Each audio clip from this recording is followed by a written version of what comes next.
Now we have started the discipline. अब discipline start किया economics का। ये इकोनॉमिक्स वर्ड कहां से निकला है? वर्ड निकला है ओइकोनोमिया से। ओइकोनोमिया, ओइको का मतलब household, nomia management, household management, household management या हाउस होल्ड या family. In fact, this was the definition given by Aristotle. Aristotle का the idea of economics was family management or household management. Oikonomia, family management or household management.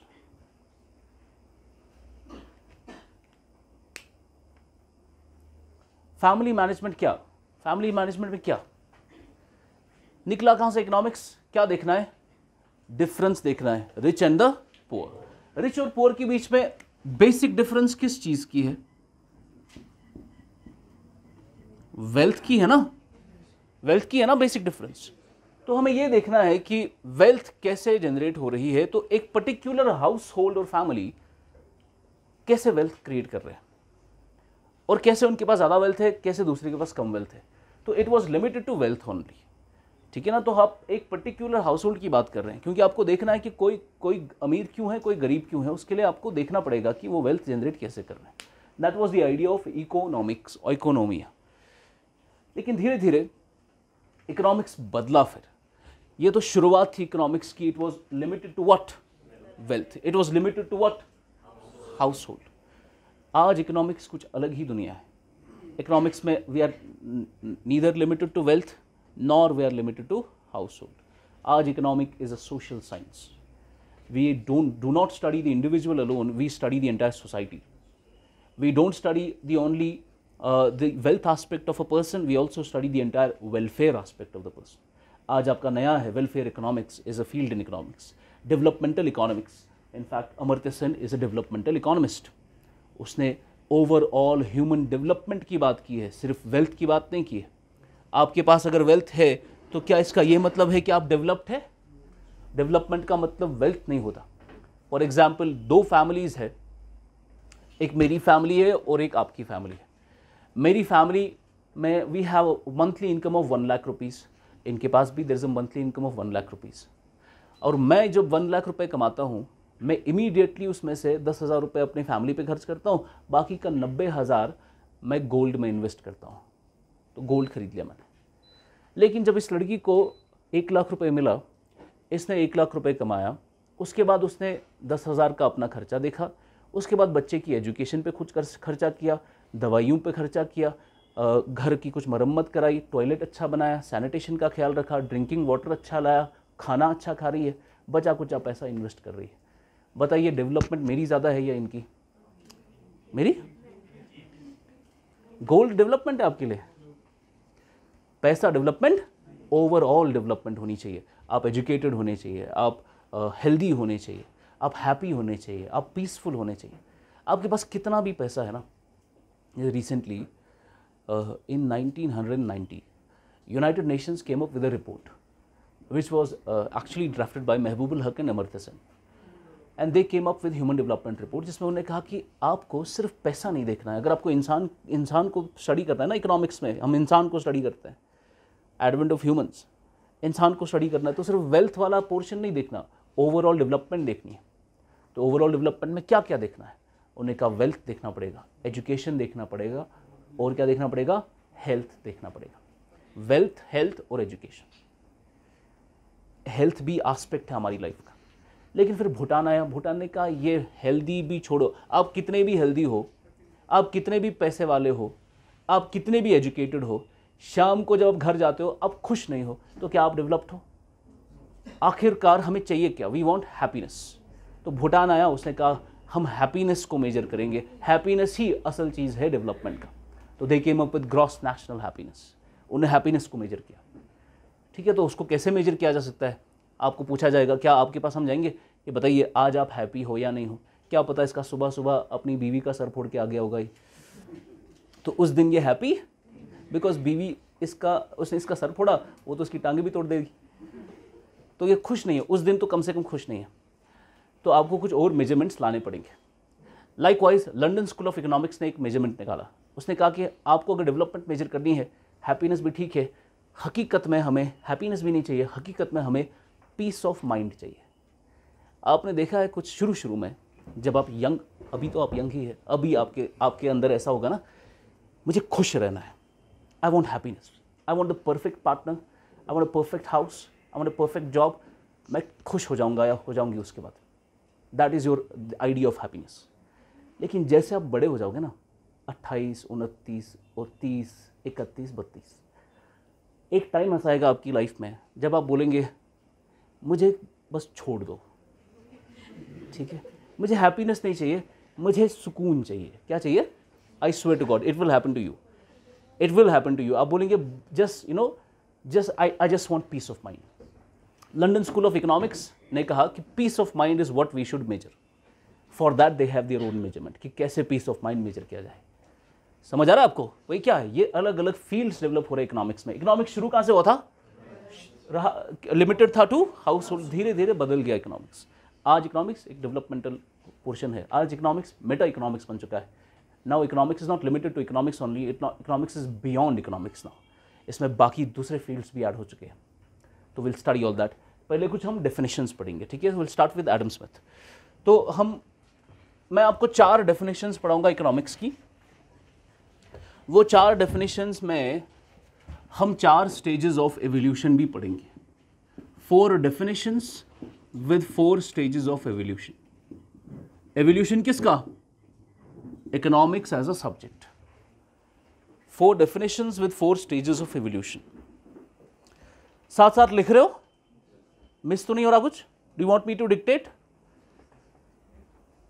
वो तो मैं करा लूंगा बीच बीच में, आप साथ साथ लिखते करो। पहली डेफिनेशन, हर डेफिनेशन एक इकोनॉमिक्स की पर्टिकुलर स्टेज है, ठीक है? Number 1, Smiths wealth definition. Smiths wealth definition.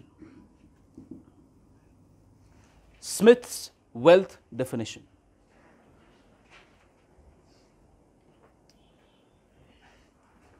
It is known as the classical era or classical stage.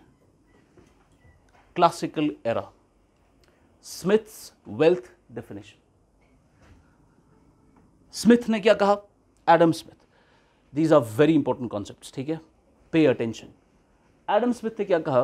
He gave a book in the year 1776, an inquiry into the wealth and causes of nature and causes of wealth of nations. लिखो, an inquiry into the nature and causes of wealth of nations. An inquiry into the nature and causes of wealth of nations. 1776. 1776. An inquiry into the nature and causes of wealth of nations. तो wealth of nations में Adam Smith ने economics को define किया और कहा कि economics एक science होना चाहिए। It has to be a science. किसका science? Science of wealth. Science of wealth. Science of wealth. What do we mean by science of wealth? Science का क्या मतलब है? जो साइंस स्टूडेंट है उनको पता होगा। साइंस का मतलब ये नहीं है कि आपको फिजिक्स, केमिस्ट्री, बायोलॉजी पढ़नी है। साइंस का मतलब है कि आप एक मेथड फॉलो कर रहे हो, और मेथड क्या है? Scientific method. Scientific method. Scientific method. Scientific method कौन सा मेथड है? एनीवन? साइंस का मेथड कौन सा है? Which is the method they follow?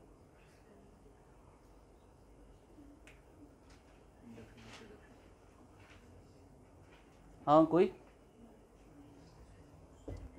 Method of induction, method of induction, that is the scientific method, method of induction.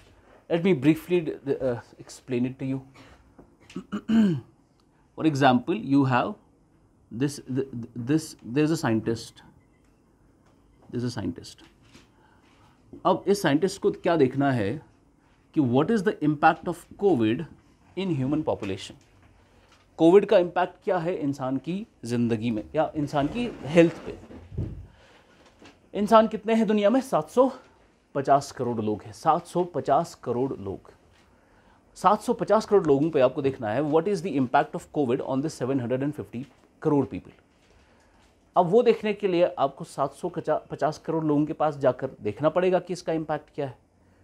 वो करने में आपको 700 करोड़ साल लगेंगे, है ना. It is not possible. आप पूरी पॉपुलेशन को स्टडी ही नहीं कर सकते.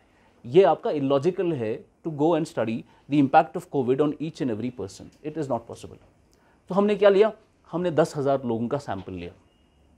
पूरी पॉपुलेशन तो छोड़ो, सैंपल इकट्ठा करो. आपने एक पर्टिकुलर केस को स्टडी करना है. तो ये एक जनरलाइज रैंडम सैंपल लिया आपने. इस सैंपल पे आप देखेंगे कोविड का इम्पैक्ट क्या है. उससे आपको पता चला इनका जुकाम हो रहा है, गला खराब हो रहा है, चेस्ट खराब हो रहा है, इनको वोमिटिंग हो रही है वगैरह वगैरह. लिस्ट निकाला आपको 10,000 का एवरेज पे सिम्टम क्या है.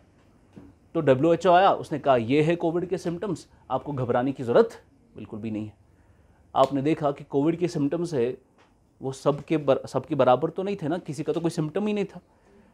तो उसका क्या मतलब है? उसका ये मतलब है कि आप उस पर्टिकुलर केस से जो चीज़ें निकाल रहे हो वो ज़रूरी नहीं है कि सारी पॉपुलेशन पे अप्लाई हो सके, लेकिन जनरली हो जाते हैं बिकॉज आप एक रैंडम सैंपल लेते हो. तो आप एक पर्टिकुलर केस को स्टडी करके एक जनरल कंक्लूजन निकालकर पूरी पॉपुलेशन पे अप्लाई करते हैं. इंडक्शन यही करता है. आपके पास एक पर्टिकुलर केस है, पर्टिकुलर से आप कहाँ की तरफ जाते हैं? General conclusion. General conclusion, that is the scientific method. In fact, it is the method that was given by Ibn Haytham. He came up with scientific method, induction. पर induction आपको 100% ट्रू रिजल्ट्स नहीं दे सकता है. आपने पूरी population को study करना है. You take a particular case. जैसे कि अभी मैंने आपको कहा, एक केस को स्टडी करने के बाद इट्स नॉट नेसेसरी कि वो रिजल्ट्स पूरी पॉपुलेशन पे अप्लाई हो सके. इसको हम कहते हैं there is a black swan problem in science. Black swan problem क्या है? For example there is a scientist who has to study कि दुनिया में स्वान्स किस कलर के होते हैं. स्वान्स किस कलर के होते हैं. तो उसने वर्ल्ड मैप निकाला और वो मार्क करने लगा कि स्वान्स किस किस कलर के हैं पूरी दुनिया में. तो वर्ल्ड मैप में उसको पता चला कि स्वान्स पहले मुझे मिलेंगे कहाँ. उसको मिला आइलैंड ए, आइलैंड बी और आइलैंड सी पे. उसको पता चला कि इन 3 आइलैंड्स पे स्वान्स होते हैं. उसने टिकट निकाली, वो आइलैंड ए पे गया. वहाँ पर उसने देखा जो भी उसको स्वान मिला वो किस कलर का था. फिर आइलैंड बी पे गया, जो भी इसको स्वान मिला वो किस कलर का था? वाइट. आइलैंड सी पे गया, वो भी इसको स्वान मिला किस कलर पे? वाइट. तो उसने एक जनरल कंक्लूजन निकाला इस पर्टिकुलर केस को स्टडी करने के बाद कि दुनिया भर में जहाँ पर भी जो स्वान है वो किस कलर का है? वाइट कलर का. That is induction. लेकिन क्या ये 100% ट्रू रिजल्ट है? बिल्कुल भी नहीं. वाई? बिकॉज दुनिया के किसी कोने में किसी पहाड़ के पीछे कोई ऐसा स्वान हो सकता है जो ब्लैक कलर का है. This is the black swan problem कि scientific theories do not give you 100% true results. They give you the highly likely event. They give you the most likely explanation. सबसे acceptable explanation क्या है इस कायनात की शुरुआत की? सबसे acceptable Big Bang theory. Does it mean it is all truth? Big Bang is not the only theory. There is inflationary theory, there is Brahmanda theory, there is Big Bounce theory. बहुत सारी theories है. लेकिन Big Bang क्या है? Most acceptable. ये आपकी scientific theories है जो आपके एक्सेप्टेबल है साइंटिफिक कम्युनिटी में एक्सेप्टेबल है. And they believe that this is the explanation of the universe. ठीक है ना. सो ये आपको हाईली लाइकली एक्सप्लेनेशन देते हैं कि ये जो हो रहा है इस पर क्या हो सकता है, वजह क्या है इसकी. लेकिन ये 100% ट्रू रिजल्ट आपको नहीं दे सकता. बिल्कुल यही मेथड हम इस्तेमाल करते हैं इकोनॉमिक्स में. एग्जाम्पल, आपको इन्फ्लेशन मेजर करनी है, महंगाई मेजर करनी है. कौन मेजर करता है महंगाई? कौन मेजर करता है? इंडिया में महंगाई कौन मेजर करता है? हाँ, NSSO सैंपल ये सर्वे करता है, WPI मेजर करता है। WPI तो खुद मेजर करना है हमें। इंडिया में NSO और लेबर ब्यूरो इन्फ्लेशन मेजर करता है, ठीक है।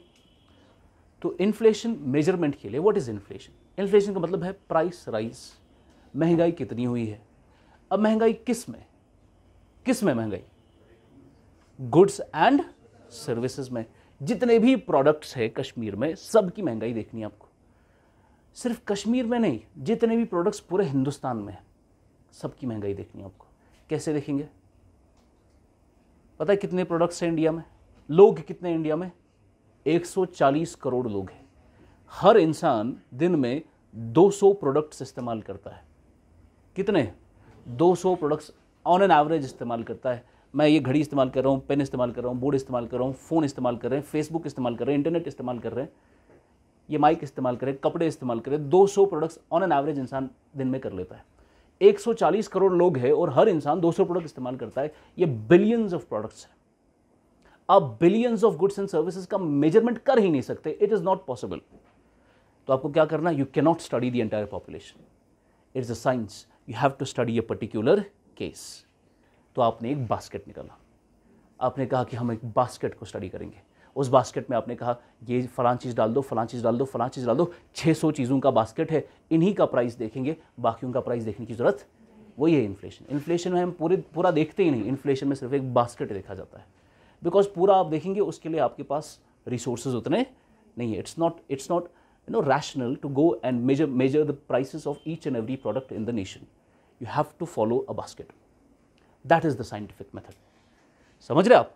बिल्कुल ऐसे ही से पॉवर्टी निकालनी है आपको। पॉवर्टी निकाले, कोई आपके घर आए कि आप गरीब है या नहीं है। जब यूनाइटेड नेशंस दुनिया की मल्टी डायमेंशनल पॉवर्टी निकालता है, क्या आपसे कोई पूछता है कि आप पोर है या नहीं है? वो सैम्पलिंग होती है उससे। वो 700 करोड़ लोगों से नहीं पूछा जा सकता कि क्या हो रहा है। इनइक्वालिटी निकाली जाती है, वो भी सैम्पलिंग होती है। साइंटिफिक मेथड में सैम्पलिंग ही होती है। आपको पर्टिकुलर केस स्टडी करना है, you give a general conclusion. इसीलिए इकोनॉमिक्स में आपको जो जनरल कंक्लूजन मिलते हैं वो 100% ट्रू नहीं होते हैं। आपका इकोनॉमिस्ट बोलेगा कि ये करना है, वो ज़रूरी नहीं कि वो करने से आपकी इकोनॉमी ठीक हो जाएगी, बिकॉज उनका मेथड ही सैम्पलिंग से चलता है। समझ गए आप? अगर आपको 100% ट्रू रिजल्ट चाहिए, it is not the induction that will help you, it is the deduction that will help you. Deduction gives the 100% true results from coming from a general statement to a particular case. आपके पास एक already general statement होनी चाहिए, उससे आप एक particular case deduce जब करेंगे, वो आपका 100% ट्रू रिजल्ट देता है. Like there is this very famous argument, kalam cosmological argument, which is deduction, argument of deduction, जो एक जनरल स्टेटमेंट देता है, फिर वो वहाँ से एग्जिस्टेंस ऑफ गॉड की स्टेटमेंट, पर्टिकुलर स्टेटमेंट निकालता है. मकसद ये है कि आपका इकोनॉमिक्स क्या है, एक साइंटिफिक मेथड पे काम करता है. साइंटिफिक मेथड कौन सा मेथड है? Method of induction. और इंडक्शन में हम स्टडी क्या करते हैं? इसमें साइंस ऑफ वेल्थ. साथ ही साथ एडम स्मिथ ने एक बहुत ही कमाल की बात की, और ये पहली बार कहा जा रहा था दुनिया में. एडम स्मिथ ने कहा कि अगर आपको कॉमन गुड चाहिए सोसाइटी में, be very attentive. Economic survey ने ये बातें इस्तेमाल की है अपने सर्वेज में. एडम स्मिथ कहता है कि अगर आपको कॉमन गुड चाहिए सोसाइटी में, कॉमन गुड यानी आपको प्रॉस्पेरिटी चाहिए, सोसाइटी प्रॉस्पर होनी चाहिए.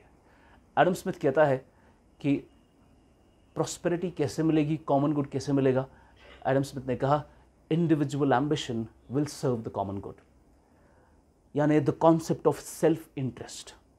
आप अपने लिए काम करो, अपने सेल्फ इंटरेस्ट के लिए काम करो, इंडिविजुअल एम्बिशन के लिए काम करो, इससे सबका भला हो जाएगा. कैसे? उसने कहा जब मैं अपने एम्बिशन के लिए काम करूंगा, ये लड़की अपने एम्बिशन के लिए काम करेंगी, आप अपने एम्बिशन के लिए काम करेंगे, हम सब अपने अपने सेल्फ इंटरेस्ट के लिए काम कर रहे हैं, तो सबका भला हो जाएगा उससे. That was the concept of self interest. उसने कहा सोसाइटी को कॉमन गुड की तरफ कौन ले जाता है? यही कॉन्सेप्ट ऑफ सेल्फ इंटरेस्ट. और इसी को उसने नाम दिया the invisible hand. The invisible hand. तो उसने कहा इकोनॉमी में एक इनविजिबल हैंड है. जब भी इकोनॉमी में कोई क्राइसिस हो जाता है, ये इनविजिबल हैंड उसको बचा लेता है. ये इनविजिबल हैंड क्या है? The concept of self interest. जब हर इंसान अपने लिए बेहतरी करने की कोशिश करेगा तो कॉमन बेहतरी हो जाएगी सोसाइटी में। मैं लिखाऊंगा जस्ट अंडरस्टैंड द कॉन्सेप्ट। समझ आ रहा है मैं क्या बोल रहा हूँ? The concept of invisible hand. For example economy में आपको पता है we have these business cycles, कभी ऊपर होती है इकोनॉमी, कभी नीचे, कभी ऊपर कभी नीचे, यहाँ पर पीक होता है, यहाँ पर डिप्रेशन होता है, कभी हम यहाँ पर होते हैं, अभी हम गिरे ना कोविड के बाद यहाँ पर, अभी हम यहाँ पे थे कोविड के बाद, -24 गए, फिर -11 में थे, तो हम यहाँ पे थे। यहाँ से निकलने के लिए, बाहर जाने के लिए एडम स्मिथ ने क्या कहा? कुछ भी नहीं करना है, यहाँ से हम खुद बाहर निकलेंगे। निकालेगा कौन? Invisible hand. इनविजिबल हैंड क्या है? कुछ करना नहीं है, हर इंसान अपने सेल्फ इंटरेस्ट के लिए काम करो, हर इंसान अपने इंडिविजुअल एम्बिशन को फॉलो करो, इकोनॉमी में कॉमन प्रॉस्पेरिटी आएगी। This was the idea, it was a remarkable idea given for the first time. आपको भला करना है सोसाइटी का, just serve your individual ambition, common good आएगा सोसाइटी में। That was the invisible hand which later on failed. Invisible hand was failed, it was disproven after the Great Depression of 1929। उसके बाद invisible hand fail हो गया। आज के ज़माने में इनविजिबल हैंड का हम इंतज़ार नहीं करते कि इकोनॉमी में हम गिर गए, जैसे अभी हम गिरे कोविड में, -24 पे गिरे। क्या हमारे चाचा ने कहा कि हम वेट करेंगे कि इनविजिबल हैंड इकोनॉमी को ठीक करेगा? बिल्कुल भी नहीं। चाचा आ गया शाम के 8 बजे, उसने क्या कहा? हम 20 लाख करोड़ का फिस्कल स्टिमुलस डाल रहे हैं इकोनॉमी में, इकोनॉमी को उठाने के लिए। ये क्या है? ये इंटरफेरेंस है। आप इकोनॉमी को खुला नहीं छोड़ रहे, आप इकोनॉमी को नहीं बोल रहे कि खुद ठीक हो जाएगा इनविजिबल हैंड से, जो एडम स्मिथ ने कहा था। एडम स्मिथ ने कहा था कि आप इकोनॉमी के साथ टच मत करो, इसको छोड़ दो, इकोनॉमी में कॉमन गुड चाहिए आपको, इनविजिबल हैंड दे आएगा वो। लेकिन हम क्या करते हैं? हम आज इनविजिबल हैंड का इंतजार नहीं करते, हम खुद इंटरफेयर करते हैं। ये क्यों हुआ बाद में देखेंगे इसको। फिलहाल के लिए this is the concept of invisible hand, individual ambition in competition serves the common good. ठीक है, लिखेंगे थोड़ा।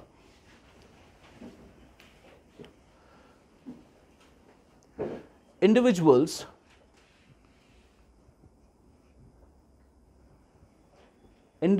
in an economy,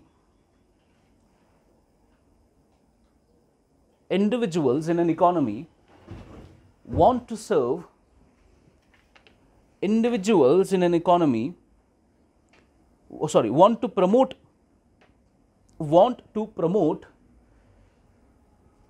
their own gain, want to promote their own gain, want to promote their own gain, and in this process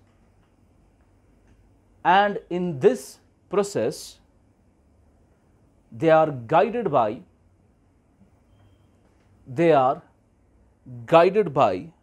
the invisible hand,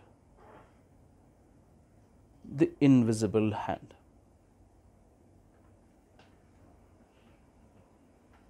They are guided by the invisible hand. Bracket में लिखना self interest.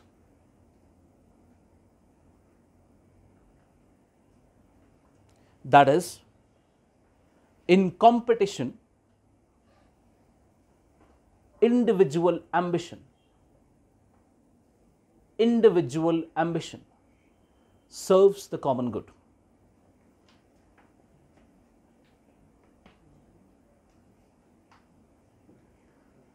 In competition, individual ambition serves the common good.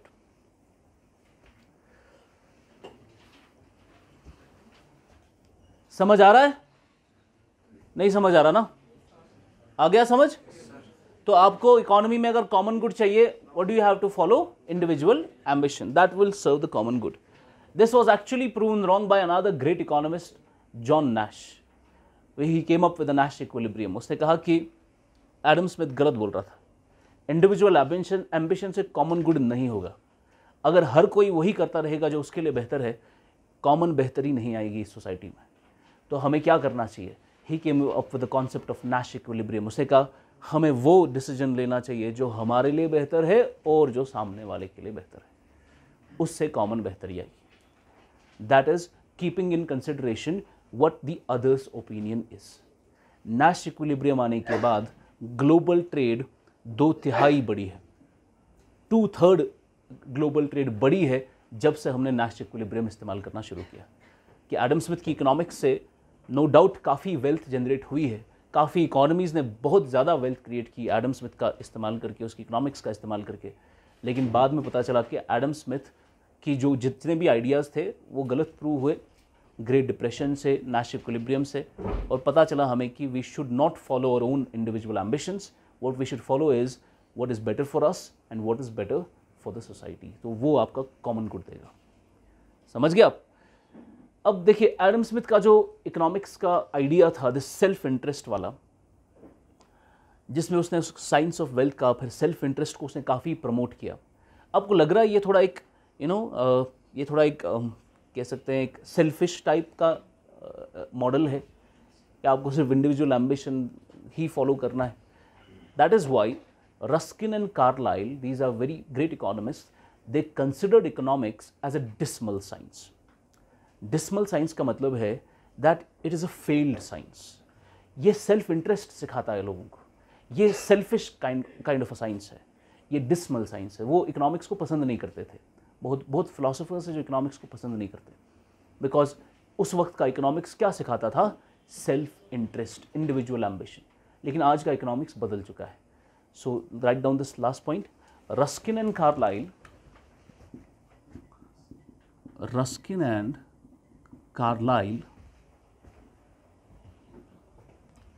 Ruskin and Carlyle called economics as a dismal science. Called economics as a dismal science, as it teaches selfishness. As it teaches selfishness. Dismal क्या मतलब? Disgraceful. As it teaches what? Selfishness. ये था Adam Smith का time. Adam Smith ने और कुछ चीज़ें भी बोली है, like the laissez faire economy, policy of non intervention, principles of natural liberty. वो हम पढ़ेंगे जब हम मार्केट इकोनॉमीज पढ़ेंगे। फिलहाल हम इकोनॉमिक्स को सिर्फ डिफाइन कर रहे हैं। Number 2, Marshall's welfare definition. Marshall's welfare definition. Welfare definition. It is the neoclassical stage. Neoclassical era. Neoclassical era. Marshall's welfare definition.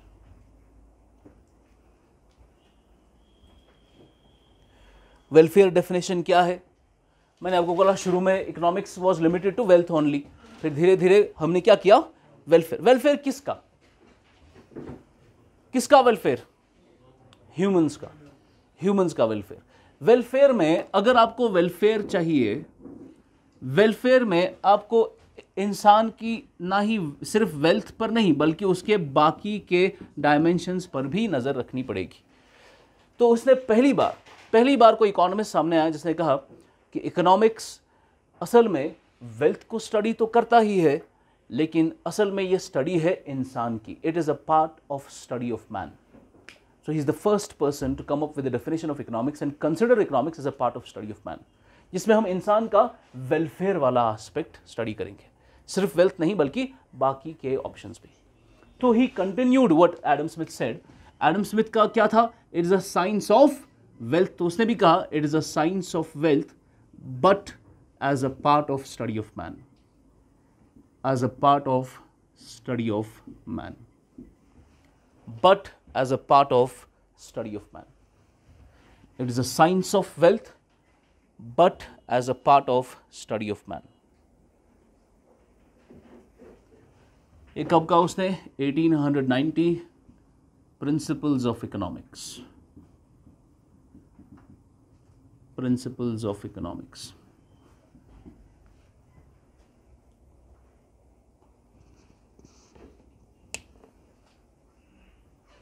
So he is the first person to consider economics as a study of mankind.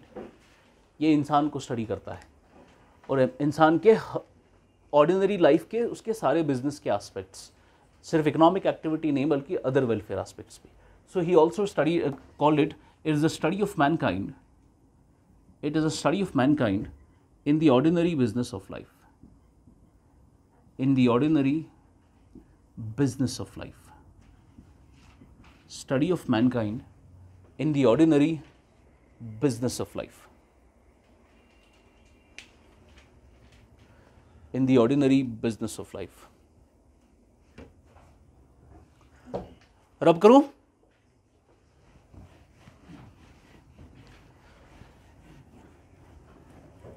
Number 3, Robbins' scarcity definition.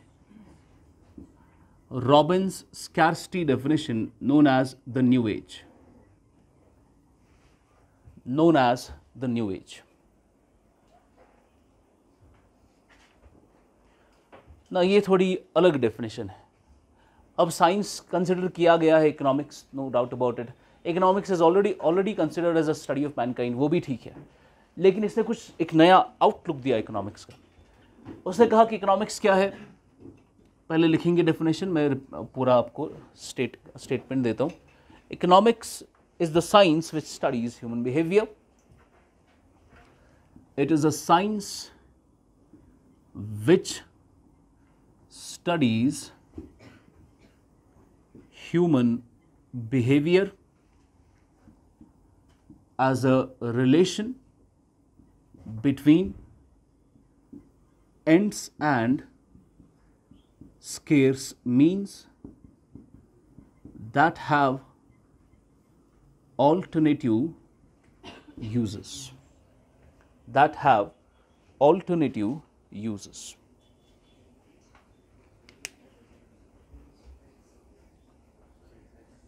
That have alternative uses.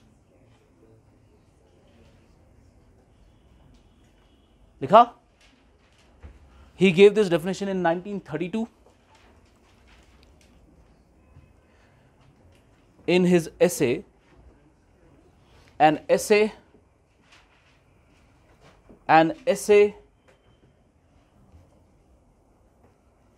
on the nature and significance of economic sciences. An essay on the nature and significance of economic sciences. An essay into the nature and significance of economic sciences.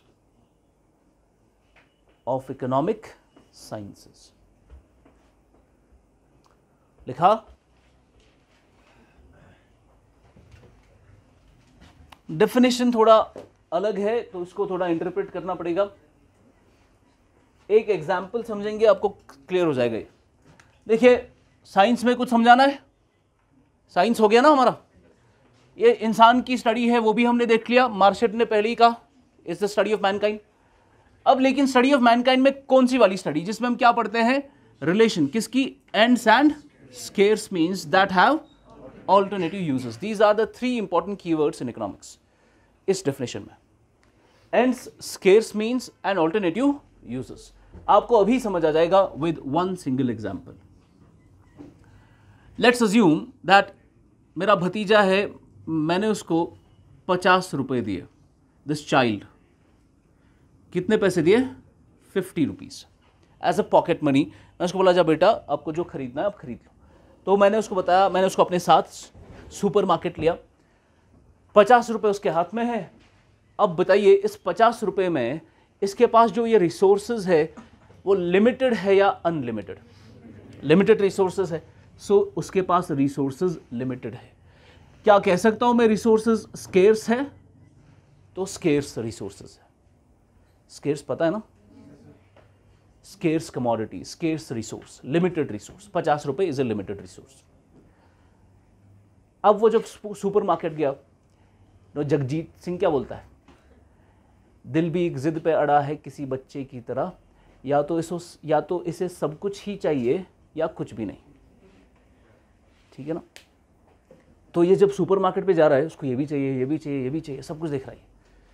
तो ये तो basic है economics का कि इंसान की limited resources होते हैं और वांट्स क्या होती है उसकी? अनलिमिटेड. तो ह्यूमंस में ये बेसिक उनकी कैपेसिटी है.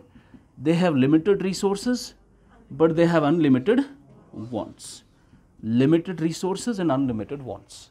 वांट्स कभी ख़त्म नहीं होती आपकी.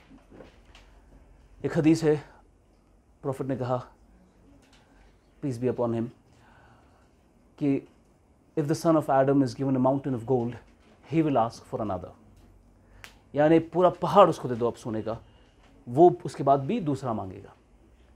वो खत्म, वो उसकी वांट्स कभी खत्म नहीं, वो कंटिन्यूसली एक चीज़ मिली दूसरी चाहिए, दूसरी चीज़ मिली तीसरी चाहिए, ऐसा होता है। Like I give this example in my class, when I got out of 10th class I asked for a bike and my father got me a bike. तो मैंने उनको कहा मैं स्प्लेंडर हीरो होंडा नहीं चलाऊंगा, मुझे रेसिंग वाली bike चाहिए। तो he got me a bike. After some time I got in college में asked for a car and he got me a small car. फिर मैं कमाने लगा, मैंने कहा अब ये गाड़ी नहीं चलेगी, I need a bigger car. तो मैंने अच्छी गाड़ी ली। अब अच्छी गाड़ी भी चला रहा हूँ मैं काफ़ी कुछ टाइम से, अब मुझे जेट चाहिए। उसके बाद जेट भी आ जाएगा, फिर तो आपको रॉकेट चाहिए, आपको बाहर ही जाना है।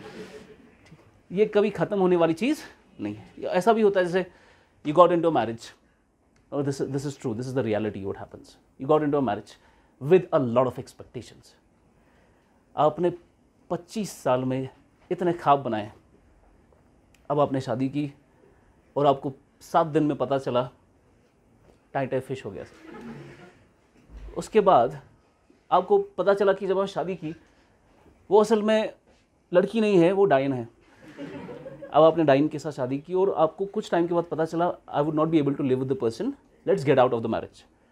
और आप शादी से बाहर निकल गए, आपने दूसरी शादी की।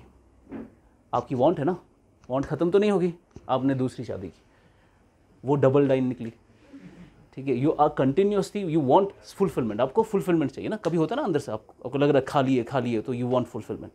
आपको लगता है कि इस सब से फुलफिलमेंट मिलेगी, शादी से, पैसे से, जॉब से फुलफिलमेंट मिलेगी। लेकिन जब आपको मिल जाता है ना, देन यू नो कि इससे फुलफिलमेंट नहीं मिलती है आप, लेकिन आप कंटिन्यूसली जाते हैं। देयर इज़ दिस वेरी, बहुत अच्छा वीडियो है, मुझे पता नहीं किसने बनाया है, पर कमाल का वीडियो है। उसमें एक छोटा सा वो होता है, वो एक चिकन होता है छोटा सा, और उसमें दिखाते हैं वो कैसे ड्रग्स की वजह से असल में क्या होता है। अब आप शुरू में ड्रग लेते हैं ना, थोड़ा सा आपने थोड़ा सा ड्रग लिया, आपको एक डोपामिन हिट मिलती है दिमाग में, आपको बहुत प्लेजर मिलता है उससे, और आप बिल्कुल एक अलग ही जोन में चले जाते हैं। उसको कहते हैं जैसे जिक्र आती है ना, जब किसी को अलग ही जोन होती है ना, बिल्कुल वो जिक्र वाली जोन में चले जाते हैं, आपको अलग ही हो जाता है वो। फिर आप जब दूसरी बार लोगे, अब आपको 1 चम्मच नहीं, आप 2 चम्मच लोगे ज़्यादा हिट के लिए, फिर और ज़्यादा और ज़्यादा और ज़्यादा और ज़्यादा। My friend he lives in Karanagar only, he was a like voracious consumer of drugs. दुनिया, कश्मीर का कोई ड्रग नहीं है जो उसने नहीं कंज्यूम किया होगा, सब कंज्यूम किया उसने। वो ऐसा सांड जैसा था शुरू में हमारे स्कूल के टाइम, फिर वो घटते घटते घटते घटते ऐसा हो गया वो, और वो इतना उसकी हेल्थ डिटीरियोरेट हुई, मेरे जितना ही है। वो कुछ भी, मतलब वो खाना नहीं खा पाता है, बिकॉज उसका स्टमक पूरा डिस्ट्रॉय हो चुका है। वो जब भी खाता है उसको पेन होती है फिर स्टमक में, और उसे ड्रग कंज्यूम किया only because somebody left him and he started, you know, उसको फुलफिलमेंट चाहिए ना, उसको फुलफिलमेंट चाहिए, तो वो ड्रग्स कंज्यूम कर रहा है। लेकिन उसको इतना कंज्यूम करने के बाद फिर नहीं मिला, एंड फाइनली वो लोग आए ना जो 3-3 दिन निकालते हैं, 3 दिन 10 दिन निकालते हैं, उनको निकालो उसको अपने साथ, 40 दिन लगवाए उसके, तब जाके उसको वो कंट्रोल हुआ फिर उसको। आज वो माशाल्लाह अलग ही लेवल है उसकी। So this is how, no, ये आपकी वांट्स कभी ख़त्म नहीं होती। अब ये बच्चा है, इसको आपने सुपरमार्केट लिया, इसके पास इतनी सारी चीज़ें हैं, उसको ये भी चाहिए, ये भी चाहिए, तो ये देख रहा है कि मेरे पास 50 रुपये है, मैं क्या क्या खरीद सकता हूँ। तो इसने देखा मैं क्या खरीद सकता हूँ, I can get a book, I can get a chocolate, I can get a good pen, I can get let's say a toy, I can get a toy. समझ, इमेजिन करो आप, ये भी 50 रुपये का, ये भी 50 रुपये का, ये भी 50 रुपये का, ये भी 50 रुपये का। क्या ये बच्चा इस 50 रुपये से सारी चीज़ें खरीद सकता है? बिल्कुल भी नहीं। तो क्या मैं कह सकता हूँ कि ये इस 50 रुपये से कोई एक चीज़ तो खरीद सकता है ना? तो ये इस लिमिटेड रिसोर्सेज के ये सारे क्या बन गए? Alternative uses. आप कोई भी चीज़ खरीद सकते हो। फिर आपने डिसाइड किया, बच्चे ने डिसाइड किया, बुक को गोली मारो, पेन को गोली मारो, टॉय को गोली मारो, मुझे क्या चाहिए? तो उसने अपना इसको एंड बना लिया। क्या बना लिया? एंड बना लिया। यही आप डिस्कस करते हैं, यही आप स्टडी करते हैं इकोनॉमिक्स में। इकोनॉमिक्स में हम स्टडी क्या करते हैं? आपके पास जो लिमिटेड रिसोर्सेज है जिसके ऑल्टरनेटिव यूजेस है, उन ऑल्टरनेटिव यूजेस में आपको चूज करना पड़ेगा कि मुझे कौन सा एंड चाहिए। इसी को हम कहते हैं the problem of choice. The problem of choice. तो इकोनॉमिक्स में हम चॉइस स्टडी करते हैं। इस बच्चे ने चूज किया ना कि I will go for chocolates. Likewise यही चॉइस हम देखते हैं जब गवर्नमेंट अपनी फिस्कल पॉलिसी लेकर आती है। गवर्नमेंट की fiscal policy is the choice of the government. RBI की monetary policy is the choice of the government. हमारा balance of payment is the choice of India. हम इकोनॉमिक्स में सिर्फ चॉइस स्टडी करते हैं। Let me give you a realistic example now. Suppose government है, government को taxes के जरिए सपोज 100 करोड़ रुपए मिल गया। ये लिमिटेड रिसोर्स है अनलिमिटेड? 100 करोड़ क्या है? लिमिटेड है ना, लिमिटेड है। लिमिटेड रिसोर्स गवर्नमेंट को मिला। अब गवर्नमेंट को डिसाइड करना है ये 100 करोड़ तो एग्रीकल्चर में भी लग सकता है, ये 100 करोड़ तो मैन्युफैक्चरिंग में भी लग सकता है, ये तो रोड्स रेलवेज में भी लग सकता है, ये तो एजुकेशन में भी लग सकता है, ये तो हेल्थ में भी लग सकता है, ये तो फला जगह फला जगह फला जगह, ये तो सारी जगह लग सकता है 100 करोड़ रुपए। तो ये सब क्या बन गए? Alternative uses. अब आपको चूज करना पड़ेगा कि मुझे ये चाहिए। और ये किस में चॉइस दिखती है हमें गवर्नमेंट की? जब गवर्नमेंट क्या अनाउंस करता है? अपना बजट। तो बजट असल में चॉइस है गवर्नमेंट की। क्या हर इंसान की अलग अलग चॉइसेस होती है? वैसी हर गवर्नमेंट की भी अलग अलग चॉइसेस होती है, इसीलिए गवर्नमेंट का अलग अलग बजट होता है। कांग्रेस का अलग बजट, उनकी अलग चॉइस। बीजेपी का अलग बजट, उनकी अलग चॉइस। तो हम इकोनॉमिक्स में चॉइस स्टडी करते हैं। लाइकवाइज आरबीआई है, आरबीआई के पास मनी सप्लाई है, पैसा। पैसा लिमिटेड है अनलिमिटेड? लिमिटेड पैसा है। लिमिटेड पैसा इतने सारी जगहों में लग सकता है। You have to decide. कौन डिसाइड करेगा? आरबीआई की मॉनेटरी पॉलिसी। तो मॉनेटरी पॉलिसी हो, फिस्कल पॉलिसी हो, you have limited resources, alternative uses, you have to choose. That is the problem of choice. आपको चूज करना पड़ेगा and that is up to your intellect. अगर आपकी choice सही बैठ गई, इकोनॉमी आगे बढ़ेगी। सही नहीं बैठी तो नहीं बढ़ेगी। Choice is what we have to study. समझ गए आप? That is the definition given by Robbins. Science which studies human behavior as a relationship between ends and scarce means that have. Number 4.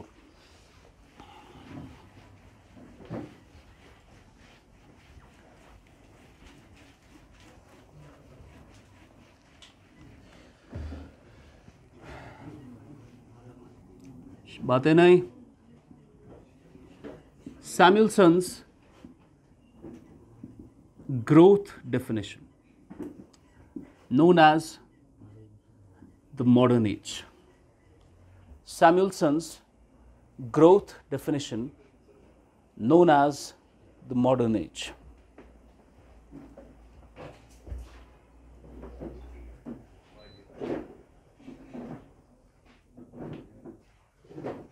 Modern age.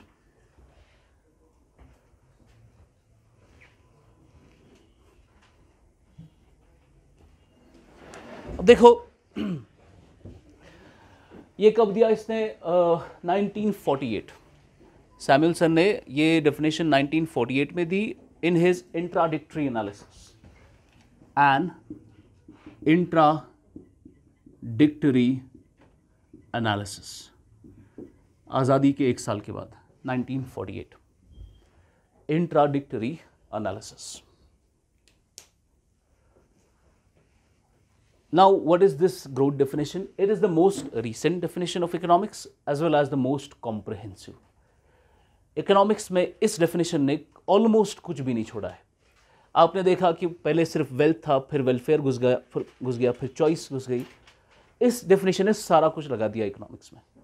ये सबसे बड़ी definition है और सबसे comprehensive definition है। इसको समझ कर ही आपको बहुत सारी चीज़ें समझ आ जाएगी economics की। ठीक है ना? इसमें क्या क्या चीज़ें हैं। सबसे पहले मैं सिर्फ आपको पहले इन्यूमरेशन दूंगा कि इसमें क्या क्या है, फिर मैं डेफिनेशन दिखाऊंगा। सैमुअलसन ने क्या कहा?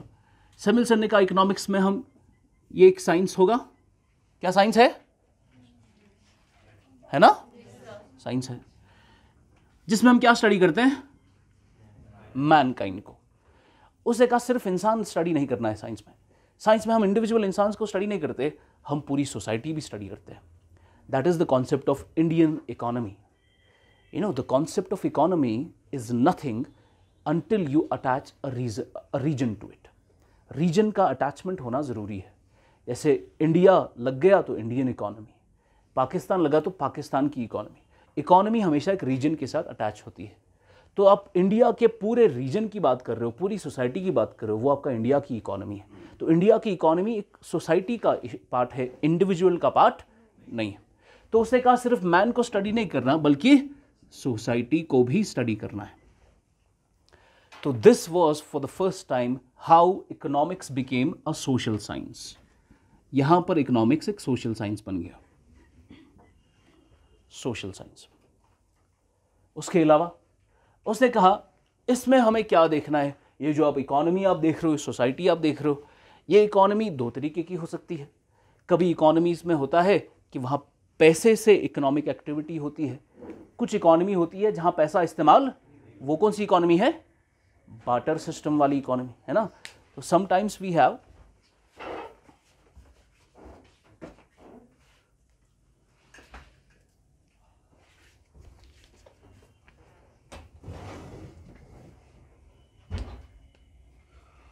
ब्रेक चाहिए, नहीं मैं नहीं दूंगा, अभी तो पहला ही दिन है, धीरे धीरे जब यूज टू हो जाएंगे फिर मैं बीच बीच में ब्रेक दिया करूंगा। नाउ सी साइंस, मैन और सोसाइटी, सोशल साइंस। उसके बाद हाँ, तो कोई सोसाइटी ऐसी होती है जहाँ पर मॉनेटरी एक्सचेंजेस होते हैं, पैसा इस्तेमाल होता है। कुछ सोसाइटीज़ ऐसी है जहाँ पैसा इस्तेमाल, अगर आप ये बोलेंगे कि हम उस सोसाइटी को स्टडी करेंगे जहाँ पे मॉनेटरी एक्सचेंजेस है, तो आप उस सोसाइटी को छोड़ रहे हो जहाँ पर पैसा इस्तेमाल नहीं हो रहा। लेकिन इसने क्या कहा, हम दोनों को कंसिडर करेंगे, वो सोसाइटी जहाँ पर पैसा इस्तेमाल होता है विद मनी, और वो सोसाइटी जहाँ पर पैसा इस्तेमाल नहीं होता विदाउट मनी, यानी वो सोसाइटी जहाँ पर बार्टर सिस्टम है, वो भी इकोनॉमी का हिस्सा है, उसको भी स्टडी करना है। तो बार्टर इकोनॉमी। उसके बाद उसने कहा कि ये तो स्टडी करेंगे, लेकिन इसमें हम क्या स्टडी करेंगे कि ये मैन और सोसाइटी कैसे चूज करते हैं, कैसे चूज करते हैं, मैन और सोसाइटी कैसे चूज करते हैं। चूज किस में करेंगे, वही चीज उनके पास क्या होगा, स्केर्स रिसोर्सेज, जिसके क्या होंगे ऑल्टरनेटिव यूजेस, उससे आपको चूज करना है। इसने क्या डाल दिया, एडम स्मिथ का साइंस डाला, अल्फ्रेड मार्शल का मैन डाला, लाइनल रॉबिन्स का प्रॉब्लम ऑफ चॉइस भी डाल दिया, स्कैर्सिटी वाली डेफिनेशन डाल दी। उसके अलावा उसने ऐड किया, उसने कहा ये सब तो हम देखेंगे, चॉइस भी देखेंगे। आपने ये बंद क्यों किया, ठंड लगी, पर मुझे गर्मी हो गई ना, ठीक है। Science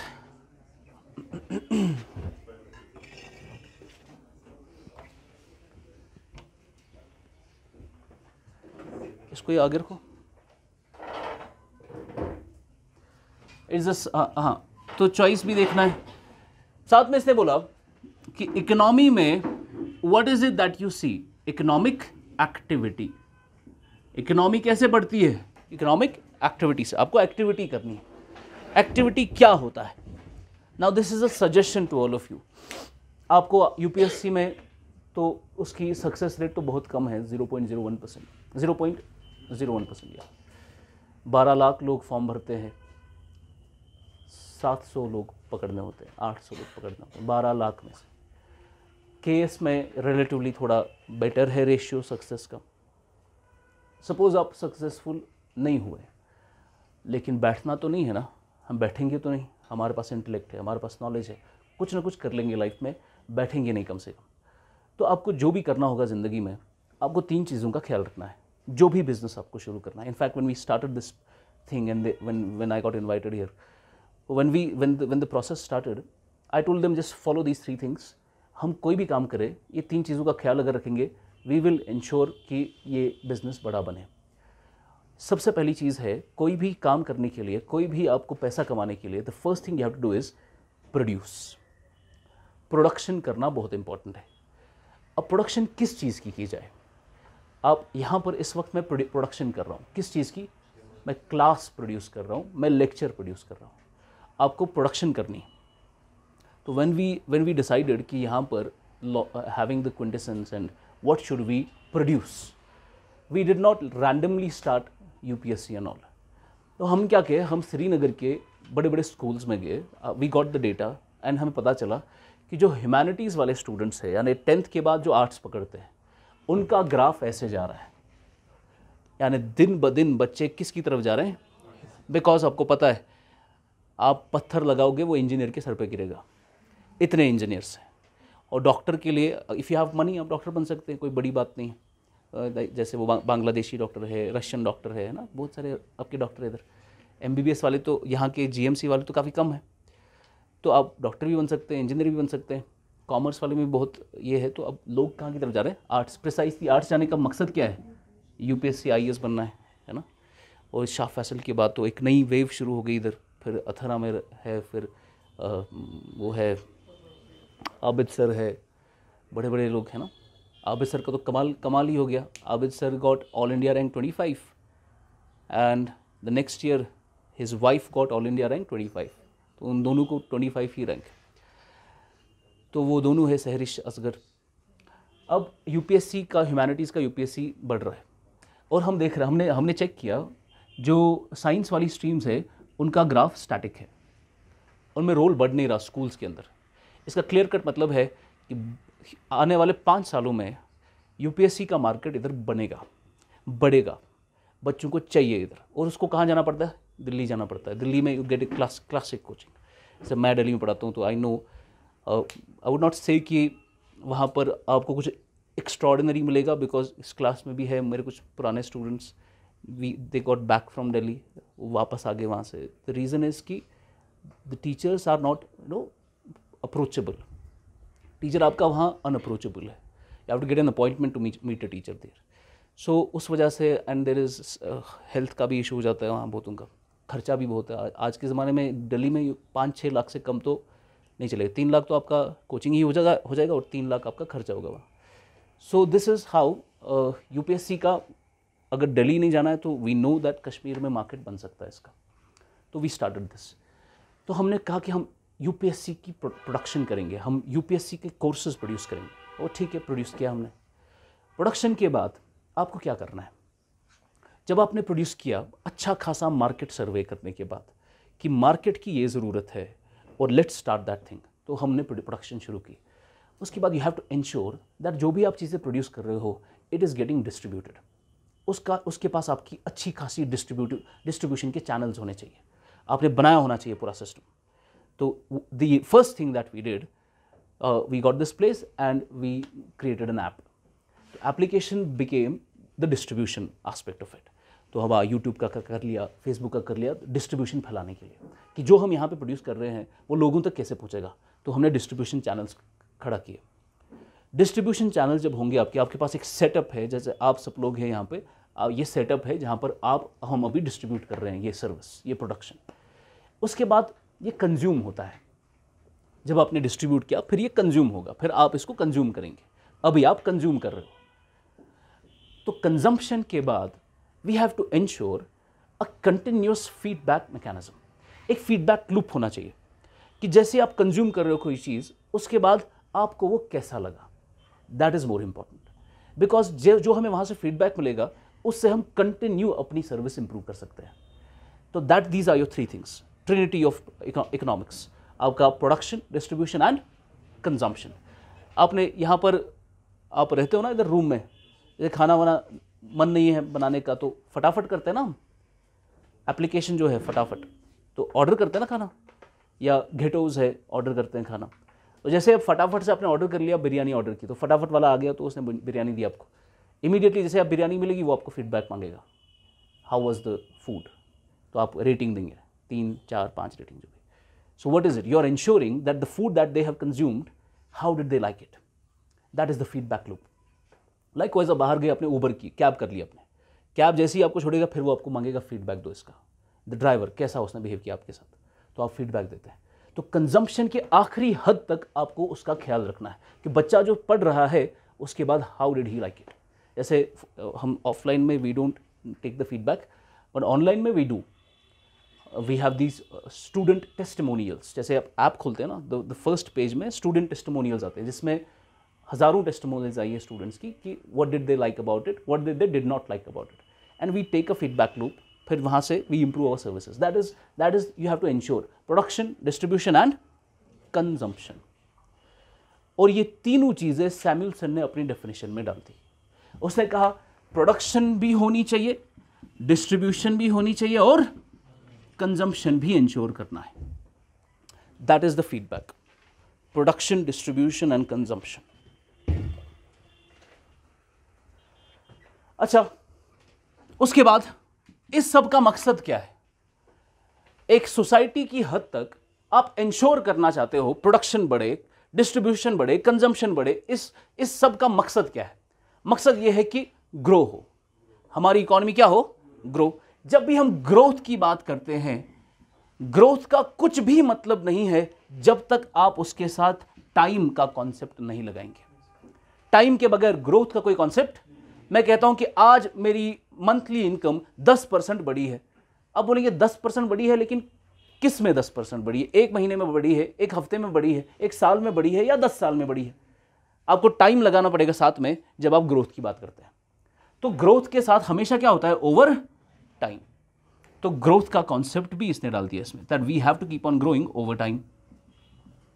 over time. साथ में क्या लगा इसके साथ साथ?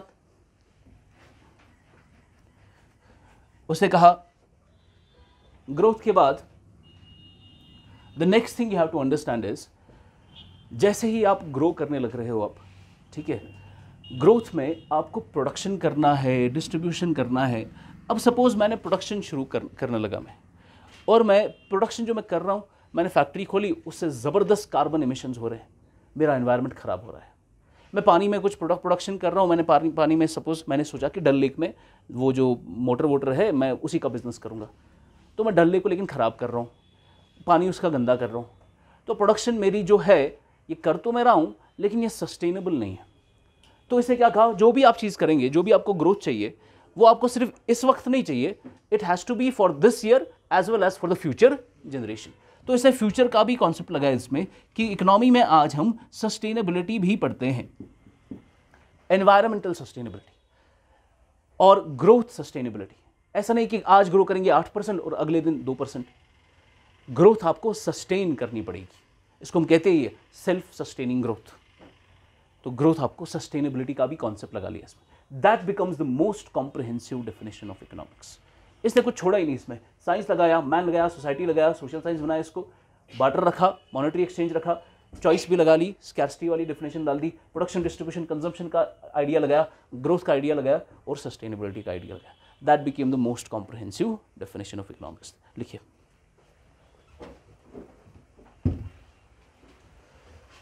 it is the study of how men and society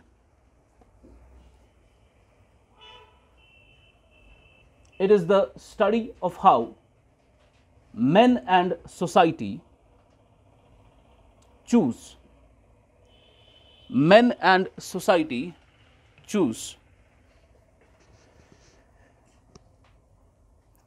with or without the use of money, with or without the use of money, to employ scarce productive resources, to employ scarce productive resources, scarce productive resources which have alternative uses,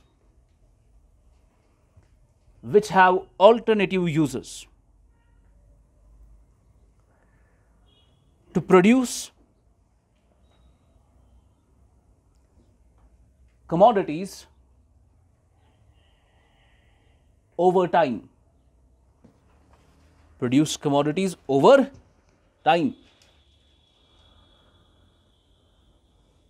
and distribute them for consumption,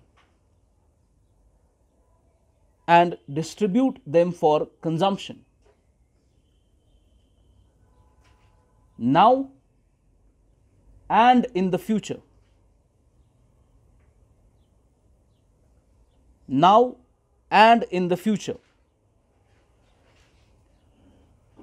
among various people among various people and groups of society.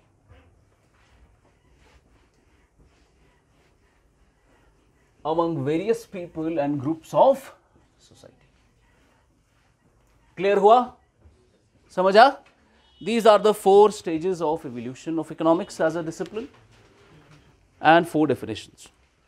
Next question.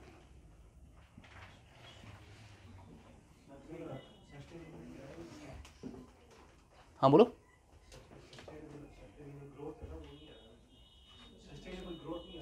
Future आया ना, future ही तो sustainable है. Future का मतलब क्या है? Future के लिए ग्रो कैसे करेंगे? जब क्या हो हम सस्टेनेबल. ये क्लास सस्टेनेबल है या थक गए आप लोग? चलो 10 मिनट ब्रेक ले लो. पॉज करो.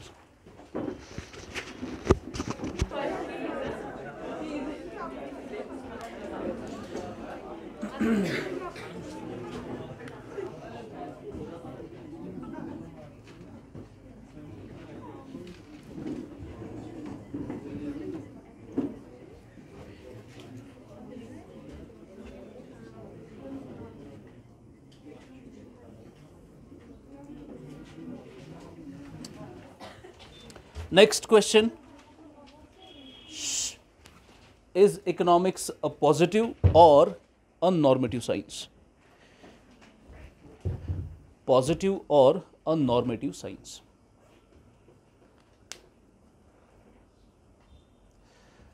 Now ये समझने के लिए this is mentioned in your NCERTs कि positive normative science के related उन्होंने एक पूरा पेज डेडिकेट किया है इसको. Don't get NCERTs as of yet. ठीक है, कोई NCERT नहीं पढ़ना आप. जब मैं बताऊंगा और जो चैप्टर में बताऊंगा वही चैप्टर पढ़ना है. बाकी कोई किताब वगैरह आपको अभी नहीं चाहिए. इज इकोनॉमिक्स अ पॉजिटिव और अ नॉर्मेटिव साइंस? सबसे पहले you have to understand what is a positive science, what is a normative science. क्या इकोनॉमिक्स से एक पॉजिटिव इकोनॉमिक्स बन सकता है या इकोनॉमिक्स एक नॉर्मेटिव इकोनॉमिक्स है या दोनों है? What is economics? अब देखिए, जब भी हम पॉजिटिव साइंस की बात करते हैं, हमारे जो फिजिकल साइंसेस है वो आपके पॉजिटिव साइंस ही कंसिडर होते हैं. जैसे फॉर एग्जांपल साइंस है, physics, chemistry, biology and all that. आप में से किसी कोई PhD स्कॉलर होगा साइंस में या जो भी है, आपने नैनो टेक्नोलॉजी पढ़ी है, आपने बायोटेक्नोलॉजी पढ़ी है या आपने फिजिक्स में कुछ कर लिया है. आप अपनी सारी साइंटिफिक नॉलेज इस्तेमाल करने के बाद क्या आप बता सकते हैं इस चीज़ का, क्या आप ये वैल्यू जजमेंट दे सकते हैं कि सच बोलना अच्छी बात है? क्या आप ये साइंटिफिकली प्रूव कर सकते हैं कि सच बोलना अच्छी बात है और झूठ बोलना गलत बात है? क्या ये मॉरल जजमेंट साइंस दे सकता है? क्या साइंस बोल सकता है कि अच्छा क्या है और बुरा क्या है? बिल्कुल भी नहीं. फिजिकल साइंसेस का काम ही नहीं है अच्छा और बुरे में फ़र्क करना. अच्छे और बुरे में फ़र्क कौन करता है? फुरकान फ़र्क करता है, लेकिन साइंस फ़र्क नहीं कर सकता. तो साइंस क्या बोलता है आपको? साइंस सिर्फ ये बोल सकता है आपको कि फिनोमेना, ऑब्जर्व्ड फिनोमेना क्या है. What is it that you are seeing in the nature. Natural sciences हम उनको कहते हैं. आप फिजिक्स की बात करेंगे, the origin of the universe, what is it that you are seeing there. Cosmic microwave background radiation, you see that radiation, the radiation from the big bang that is still present in the universe. You also can see biology. Biology में हमारी body में क्या हो रहा है, सही हो रहा है, गलत हो रहा है, ये साइंस का डोमेन है ही नहीं. There was this very famous scientist, he's a physicist, a theoretical physicist from MIT, Lawrence Krauss. Lawrence Krauss had a debate with Hamza Zortzis, and there was a debate on theology. So debate mein Hamza asked Lawrence Krauss that can you scientifically prove that incest is wrong? That means sleeping with your mother is wrong. तो since he was a scientist, उसने कहा scientifically we cannot नॉट that दैट. हम नहीं कह सकते कि ये गलत बात है. आपको जो करना है आप करो. साइंस का डोमेन ही नहीं है वो बोले सही हो रहा है गलत हो रहा है. ये आपको सिर्फ ये बता सकता है कि हो क्या रहा है, ये नहीं बता सकता कि होना क्या चाहिए. वो किसका काम है कि क्या होना चाहिए? वो काम है फिलॉसफी का. वो काम है रिलीजन का. रिलीजन आपको बोलता है ये करना है, ये नहीं करना है, ये अच्छा है, ये बुरा है, किसी को धोखा देना गलत है, सच बोलना अच्छी बात है. फिलॉसफी कहती है ये सब. तो फिलॉसफी एक नॉर्मेटिव कॉन्सेप्ट है जहाँ पर मॉरल जजमेंट्स होते हैं, जहाँ पर बोला जा सकता है ये अच्छा इंसान है, ये बुरा इंसान है. ये फिलॉसफी बोलती है। तो नॉर्मेटिव साइंस वो साइंस होता है जहाँ पर वैल्यू जजमेंट्स होती है, पॉजिटिव साइंस वो साइंस होता है जहाँ पर वैल्यू जजमेंट्स नहीं होती। तो पॉजिटिव साइंस आपको बोल सकता है व्हाट इज, पॉजिटिव साइंस आपको बोलता है व्हाट इज, और नॉर्मेटिव साइंस क्या बोलता है, what ought to be, what ought to be, क्या होना चाहिए। जैसे वी नो, कोई बता सकता है कि जलजले कैसे आते हैं, या सॉरी जलजले क्यों आते हैं, कोई बता सकता है? टेक्टोनिक प्लेट टकराते तो जलजले आते हैं। मैंने कहा जलजले कैसे आते हैं, मैं बोला जलजले क्यों आते हैं। वोल्केनिक इरप्शन होता है, जलजले आते हैं ना, कैसे नहीं, क्यों क्यों आते हैं? टेक्टोनिक प्लेट टकराते क्यों हैं? बिकॉज ऑफ कन्वेक्शन करंट्स जो नीचे से मैंटल से निकलती है ना, वो तो कैसे वाला कॉन्सेप्ट है ना, that is how. My question is why, why do we see earthquakes, earthquakes आते क्यों है? Exactly that is what Hazrat Ayesha said. वो जलजले जब जिना ज़्यादा हो जाता है तो अल्लाह ताला जलजले फेर देते हैं। ये है क्यों वाला कॉन्सेप्ट। ये रिलीजन बोलता है, साइंस बोलता है कि कैसे आते हैं। समझ गए आप? साइंस का डोमेन ही नहीं है क्यों वाला। Why questions are not answerable in science, it only answers the how questions. Why वाला कौन जवाब देगा? Normative science includes value judgments. अब बताइए इकोनॉमिक्स क्या होगा फिर, पॉजिटिव होगा या नॉर्मेटिव होगा? पॉजिटिव है ना, कि इकोनॉमी में हो क्या रहा है। तो इन्होंने बताया हमें इकोनॉमी में इतनी पॉवर्टी हो रही है, इकोनॉमी में इतनी इन्फ्लेशन है, हमारा नेशनल इनकम इतना है, तो क्या क्या हो रहा है। तो इकोनॉमी पॉजिटिव इकोनॉमिक्स है। लेकिन साथ में इकोनॉमिक्स ये भी बोलता है कि पॉवर्टी इरेडिकेट होनी चाहिए, ग्रोथ इतनी होनी चाहिए, वैल्यू जजमेंट्स कर रहा है। इकोनॉमिक्स में पॉजिटिव साइंस भी है और नॉर्मेटिव साइंस भी है, it includes value judgments. So economics is both a positive science and a normative science. देखो, economics is both a positive science and a normative science. It includes value judgments. It includes value judgments. Includes value judgments.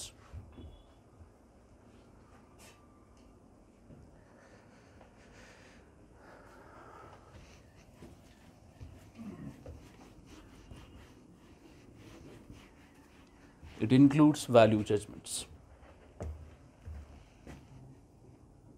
Next question. Divisions in economics.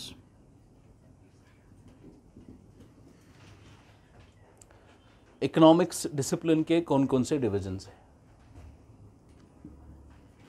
So economics is divided into majorly micro economics,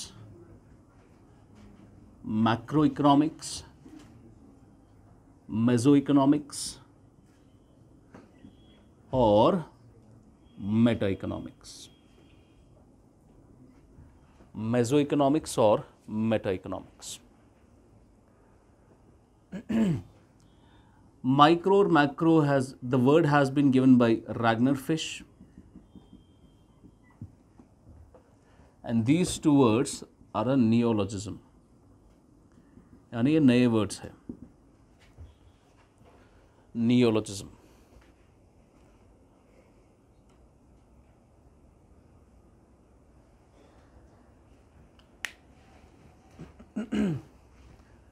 तो हमें देखना है economics में कौन कौन से divisions है, एक एक करके इनको लेंगे। सबसे पहले micro economics. Number 1 micro.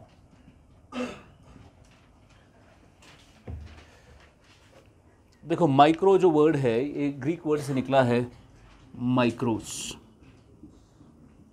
Meaning small, mikros meaning small. It comes from a Greek word mikros meaning small. मुझे बताओ, जब हमने स्टडी की ना डेफिनेशंस, एरिस्टोटल ने क्या कहा था, या इकोनॉमिक्स का मतलब क्या है, ओइकोनोमी ऑफ हाउस होल्ड मैनेजमेंट, यानी एक इस पूरी सोसाइटी में ये जो हाउस होल्ड है ये अपने इकोनॉमिक अफेयर्स कैसे मैनेज कर रहा है। तो हम किसकी बात कर रहे हैं, एक पर्टिकुलर हाउस होल्ड की। क्या मैं कह सकता हूं एक हाउस होल्ड पूरी इकोनॉमी का एक इंडिविजुअल यूनिट है ना, एक इंडिविजुअल यूनिट है। तो जब इकोनॉमिक्स शुरू हुआ तो there was no concept like Indian economy. India बना ही कब, इंडिया को किसने बनाया, ब्रिटिशर्स के टाइम ही इंडिया में बाउंड्रीज शुरू हुई, और जो नेशन स्टेट्स का कॉन्सेप्ट है काफ़ी बाद में आया, पहले तो कोई कॉन्सेप्ट ही नहीं था ऐसा, इंडिया तो था ही नहीं कहीं। देयर वाज दीज रीजन्स, फला जगह फला किंग है, ये मराठा एम्पायर है, ये साउदर्न एम्पायर है, राजपुताना है, मुगल एम्पायर है, अलग अलग एम्पायर्स थे। इंडिया में भी आपके 10 टुकड़े थे, लेकिन इंडिया को इंडिया बनाया ब्रिटिशर्स ने, फिर जाके इंडिया में एक पूरा एक सिस्टम बना, फिर जाके वो टूटा वगैरह जो भी है। आज जो हमारे पास कंट्री है ये काफ़ी रीसेंट है, 1947 में मिली हमें। लेकिन ये इंडिया की पूरी सोसाइटी तो बाद का कॉन्सेप्ट है। पहले क्या कॉन्सेप्ट था इकोनॉमिक्स में, इंडिविजुअल यूनिट्स। कॉन्सेप्ट ही नहीं था कि पूरी इंडिया की इकोनॉमी पढ़ेंगे, नहीं, इंडिविजुअल यूनिट्स को पढ़ेंगे। तो हम हाउस होल्ड की बात कर रहे हैं, एक पर्टिकुलर प्रोड्यूसर की बात कर रहे हैं, जैसे क्विंटेसेंस इज अ फर्म क्या कर रही है, ये प्रोड्यूस क्या कर रही है, सर्विस प्रोड्यूस कर रही है। सो एक पर्टिकुलर इंडिविजुअल यूनिट लाइक क्विंटेसेंस कैसे अपनी सर्विसेज प्रोड्यूस कर रही है। प्रोड्यूसर की जब हम बात करते हैं इसमें हम पढ़ते हैं producers behaviour, that is a part of micro economics. Likewise एक पर्टिकुलर कंज्यूमर है, जैसे मैं हूँ, मैं दुकान पे गया, मुझे या मेरे पास गाड़ी है, मैं पेट्रोल पंप वाले के पास गया, मैं जनरली गाड़ी में फुल टैंक करता हूँ, और जब मैं गया उधर मैंने उसको कहा कि पेट्रोल कितने में है, उसने कहा 150। मैंने कहा फुल टैंक मत करो, अब क्या करो, आधी टैंक करो। तो मेरा बिहेवियर चेंज हो गया ना, क्या देखकर चेंज हो गया, प्राइसेस देखकर चेंज हो गया। ये क्या है, कंज्यूमर का बिहेवियर। तो एक पर्टिकुलर कंज्यूमर कैसे बिहेव कर रहा है, एक पर्टिकुलर प्रोड्यूसर कैसे बिहेव कर रहा है। जैसे कल को हमें पता चला केएस में 1000 पोस्ट आ गए, तो हम 4 बैचेस शुरू करेंगे, है ना, तो बैचेस बढ़ जाएंगे। तो हम प्रोड्यूसर है, हमारी प्रोड्यूसर्स के डिसीजंस बदल रहे हैं। तो एक प्रोड्यूसर कैसे बिहेव कर रहा है, एक कंज्यूमर कैसे बिहेव कर रहा है, एक फर्म कैसे बिहेव कर रही है, ये सारे इंडिविजुअल यूनिट्स कैसे बिहेव करते हैं इकोनॉमी में। जब हम इंडिविजुअल यूनिट्स की बात करते हैं, ये किस में आता है, माइक्रो इकोनॉमिक्स में। माइक्रो इकोनॉमिक्स में पूरी इकोनॉमी का कोई कॉन्सेप्ट नहीं है, माइक्रो इकोनॉमिक्स में इंडिविजुअल्स का कॉन्सेप्ट है, इंडिविजुअल यूनिट्स का कॉन्सेप्ट है। समझ गया आप, that is your micro economics. It talks about individual units, individual units, microeconomics. It deals with the functioning and behavior. It deals with the functioning and behavior of an economic unit. Deals with the functioning and behavior of an economic unit, like of an economic unit, like an individual, a firm, a producer, a consumer, etc. etc. Clear है? These are your individual units. उसके बाद हमें बाद में पता चला कि जब हम इंडिविजुअल यूनिट्स को स्टडी करते हैं, बहुत बाद में पता चला हमें कि इंडिविजुअल की यूनिट की हद तक जो चीज़ सही होती है वो ज़रूरी नहीं है कि पूरी इकोनॉमी की हद तक वही सही हो। मतलब क्या है इसका? फॉर एग्ज़ाम्पल, आम तौर पर हमें अगर घर पे अपनी सेविंग्स बढ़ानी है, हमें अगर अपनी घर पे क्या बढ़ानी है, सेविंग्स बढ़ानी है, क्या हम बढ़ा सकते हैं? खर्चे कम करो, सेविंग बढ़ जाएगी। जब हम इंडिविजुअल की हद तक सेविंग बढ़ाना चाहते हैं तो हम बढ़ा सकते हैं, लेकिन जब हम यही काम पूरी इकोनॉमी में करेंगे तो सेविंग नहीं बढ़ती है,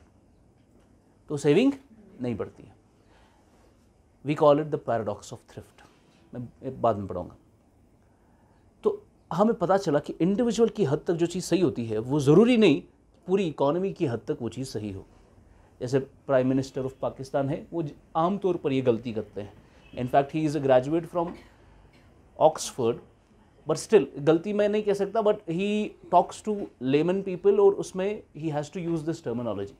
वो क्या कहते हैं, वो कहते हैं कि आपको जैसे देश है तो देश आप वैसे ही समझो जैसे कि एक घर है, और घर की आमदनी, घर के खर्चे, वैसे ही देश की आमदनी, देश के खर्चे. जो घर के हद तक सही होता है वो ज़रूरी नहीं कि देश के हद तक सही हो. इसको समझाया केनीज ने इन द फैलेसी, इसको हम कहते हैं द फैलेसी ऑफ कंपोजिशन, कि एक की हद तक जो सही होता है वो ज़रूरी नहीं कि सबकी हद तक सही हो. तो हमें पता चला कि जब आप पूरी सोसाइटी को स्टडी करना चाहते हैं, आप इंडिविजुअल को स्टडी नहीं कर सकते. आपको क्या करना पड़ेगा, पूरी इकोनॉमी को अलग से स्टडी करना पड़ेगा, तो अलग ही साइंस हो जाएगा. बिकॉज जो इंडिविजुअल की हद तक सही होता है वो ज़रूरी नहीं कि पूरी इकोनॉमी की हद तक सही हो, तो आपको इकोनॉमी को अलग से पढ़ने की ज़रूरत है. तो that was the beginning of macro economics. तो मैक्रो क्या करता है, it comes from a Greek word macros, comes from a Greek word macros meaning large, meaning large. Now this is the field of microeconomics which looks at economy as a whole, which looks at economy as a whole, which looks at economy as a whole. यानी पूरे भारत की पूरी economy, यह है macro economics.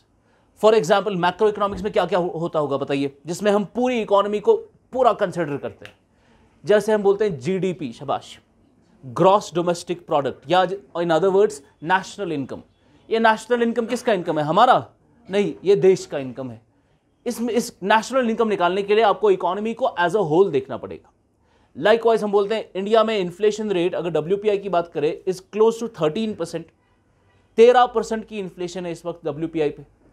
13%. ये कहाँ पे inflation है, कश्मीर में, श्रीनगर में नहीं, भारत में.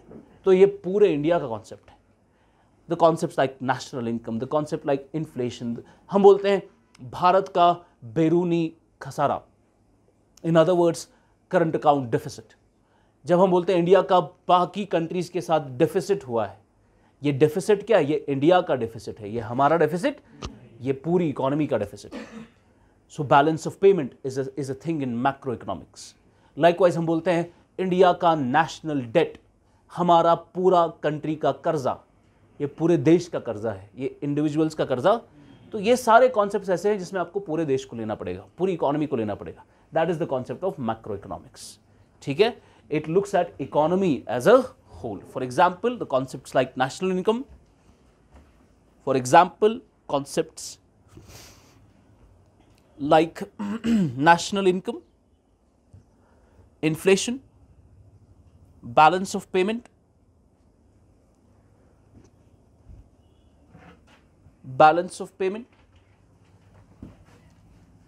national debt, etc. National debt etcetera. Clear है. Number 3, meso economics. Meso economics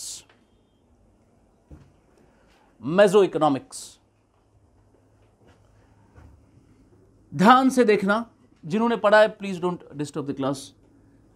जो पहली बार पढ़ रहे हो उनको पूछ रहा हूं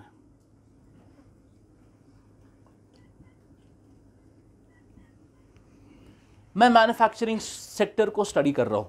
ये किस सेक्टर, ये किस में आएगा, माइक्रो में या मैक्रो में?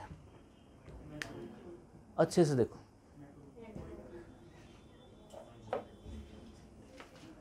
मैन्युफैक्चरिंग सेक्टर जैसे गाड़ियां वाड़ियां जो बनाते हैं जिसमें, या कोई भी चीज, माइक्रो में. चलो ऐसा करते हैं, ऑटोमोबाइल सेक्टर बताओ.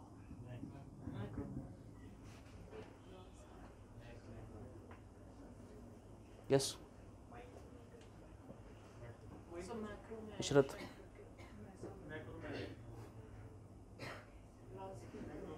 मैक्रो में आएगा. ठीक. अब देखो माइक्रो क्या होता है, इंडिविजुअल यूनिट. मैक्रो क्या होता है, इकोनॉमी एज अ होल. जब हम पूरी इंडिया की इकोनॉमी की बात करते हैं, क्या इकोनॉमी में सिर्फ ऑटोमोबाइल सेक्टर है? इसमें ऑटोमोबाइल सेक्टर भी, एग्रीकल्चर सेक्टर भी है, primary sector, secondary sector, tertiary sector, quaternary sector, quinary sector मिलकर आपका पूरा इकोनॉमी बनता है। तो एक पर्टिकुलर सेक्टर को स्टडी करना पूरे इकोनॉमी को स्टडी करना नहीं होता, तो ये मैक्रो का हिस्सा नहीं है, ये माइक्रो का भी हिस्सा नहीं है, बिकॉज ऑटोमोबाइल सेक्टर एक इंडिविजुअल यूनिट नहीं है। इसके अंदर टाटा कार्स, आपके ह्युंडई, आपका मर्सिडीज, लैम्बोर्गिनी, रोल्स रॉयस, ये है इंडिविजुअल यूनिट्स। इनसे मिलकर क्या बनता है? Automobile sector. तो ना ही ये एक इंडिविजुअल यूनिट है, ना ही पूरी इकोनॉमी है, ये कहीं बीच में आता है। और यही किस में स्टडी होता है? मेसो इकोनॉमिक्स में। It is neither micro economics nor macro economics, neither micro nor macro. Like study of a particular sector.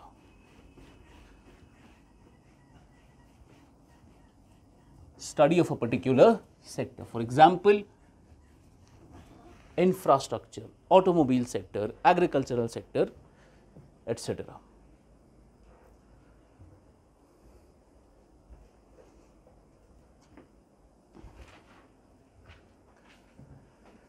Clear है? इसमें सिर्फ इतना ही नहीं, इसमें और भी काफी सारे कॉन्सेप्ट्स है, like the concepts of political economy. It also studies concepts like political economy,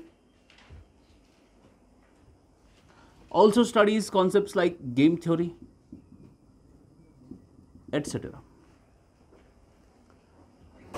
political economy, game theory, meso economics, यानी neither micro nor micro. Political economy थोड़ा पिछले कुछ टाइम से काफ़ी तेज़ी से बढ़ रहा है।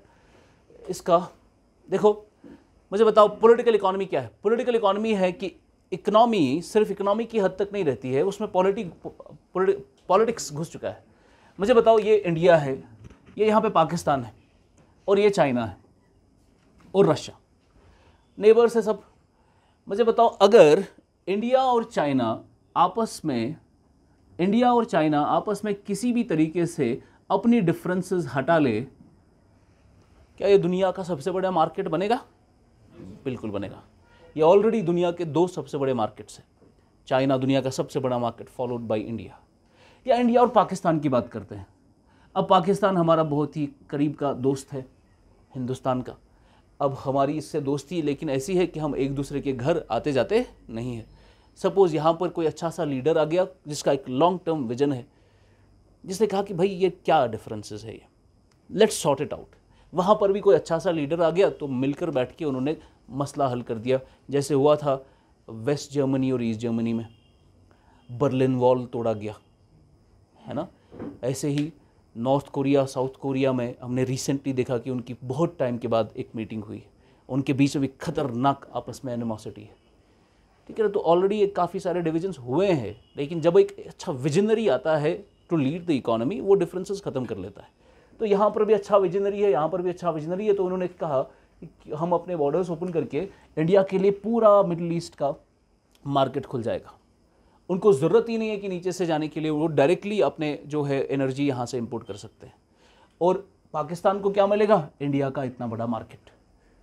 तो दोनों को फ़ायदा है इसमें, लेकिन हम ऐसा नहीं करेंगे इकोनॉमिकली। अगर यहाँ एक सपोज इमेजिन करो, अब इंडिया का प्राइम मिनिस्टर अमर्त्य सेन है और पाकिस्तान का प्राइम मिनिस्टर महबूबुल हक है, ये दोनों इकोनॉमिस्ट बन गए, तो ये क्या सोचेंगे? इकोनॉमिक तरीके से सोचेंगे ना, पर ऐसा नहीं होता। Why? Because we have political differences, हमारे बीच पॉलिटिकल डिफरेंसेस है। तो हम क्या बोलते हैं? हमें ट्रेड नहीं करनी। ट्रेड नहीं करना इज एन इकोनॉमिक डिसीजन, पर इसके पीछे क्या है? पॉलिटिक्स। तो आपके इकोनॉमिक डिसीजंस के पीछे जब पॉलिटिक्स घुस जाता है, that is the field of political economy, और that is how we study political economy. It also includes the concept like protectionism. आजकल के ज़माने में we are not globalising any more, we are deglobalising, because we have understood being part of the global economy it is dangerous. That is why every country right now is in the sphere of protectionism, अपनी economy को protect कर रही है डीग्लोबलाइज करके। तो this is the डीग्लोबलाइजेशन या globalisation, protectionism, economic nationalism, ये सारे कॉन्सेप्ट्स हम इसी में पढ़ते हैं। Another concept like game theory. Game theory क्या है? It's a field in economics जहां पर we can mathematically predict human behaviour. Mathematically predict हो सकता है कि इंसान एक पर्टिकुलर सिचुएशन में क्या करेगा, एक कंट्री एक पर्टिकुलर सिचुएशन में क्या करेगी. That is mathematically predicting human behaviour. That is what we study in game theory. Game theory में let me give you an example. This is generally used in economic survey. Game theory बहुत बार इस्तेमाल करता है.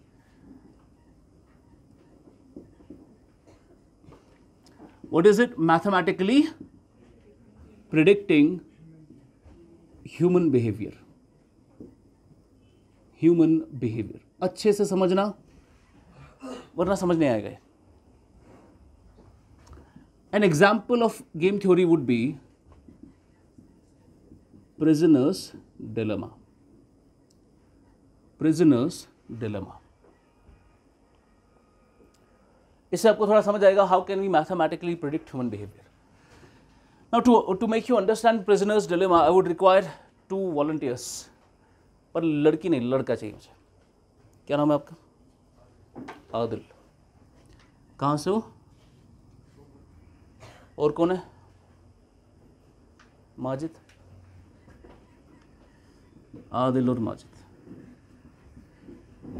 ये दोनों drug suppliers है, ठीक है.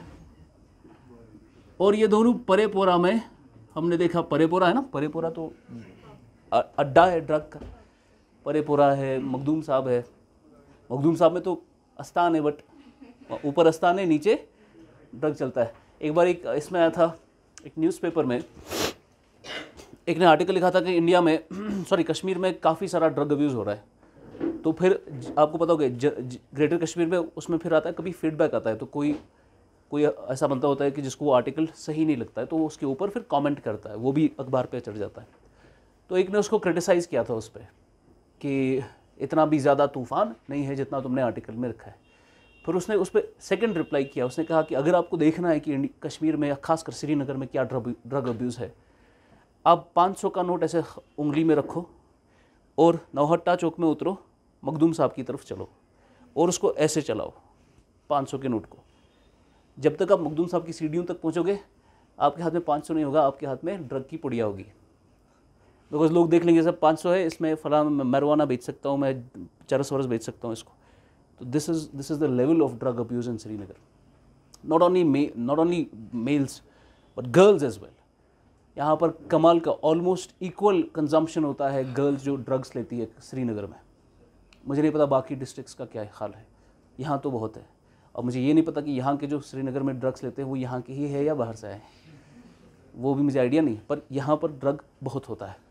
Like there was this girl जो यहीं से अप टाउन में रहती है. She used to take a lot of drugs. अब शुरू में तो आप चरस वरस लेते हो, काफ़ी टाइम के बाद then you start injecting and all, उससे ज़्यादा डोज मिलता है आपको. लेकिन उसमें एक प्रॉब्लम है कि उससे आपकी आंखें लाल हो जाती है.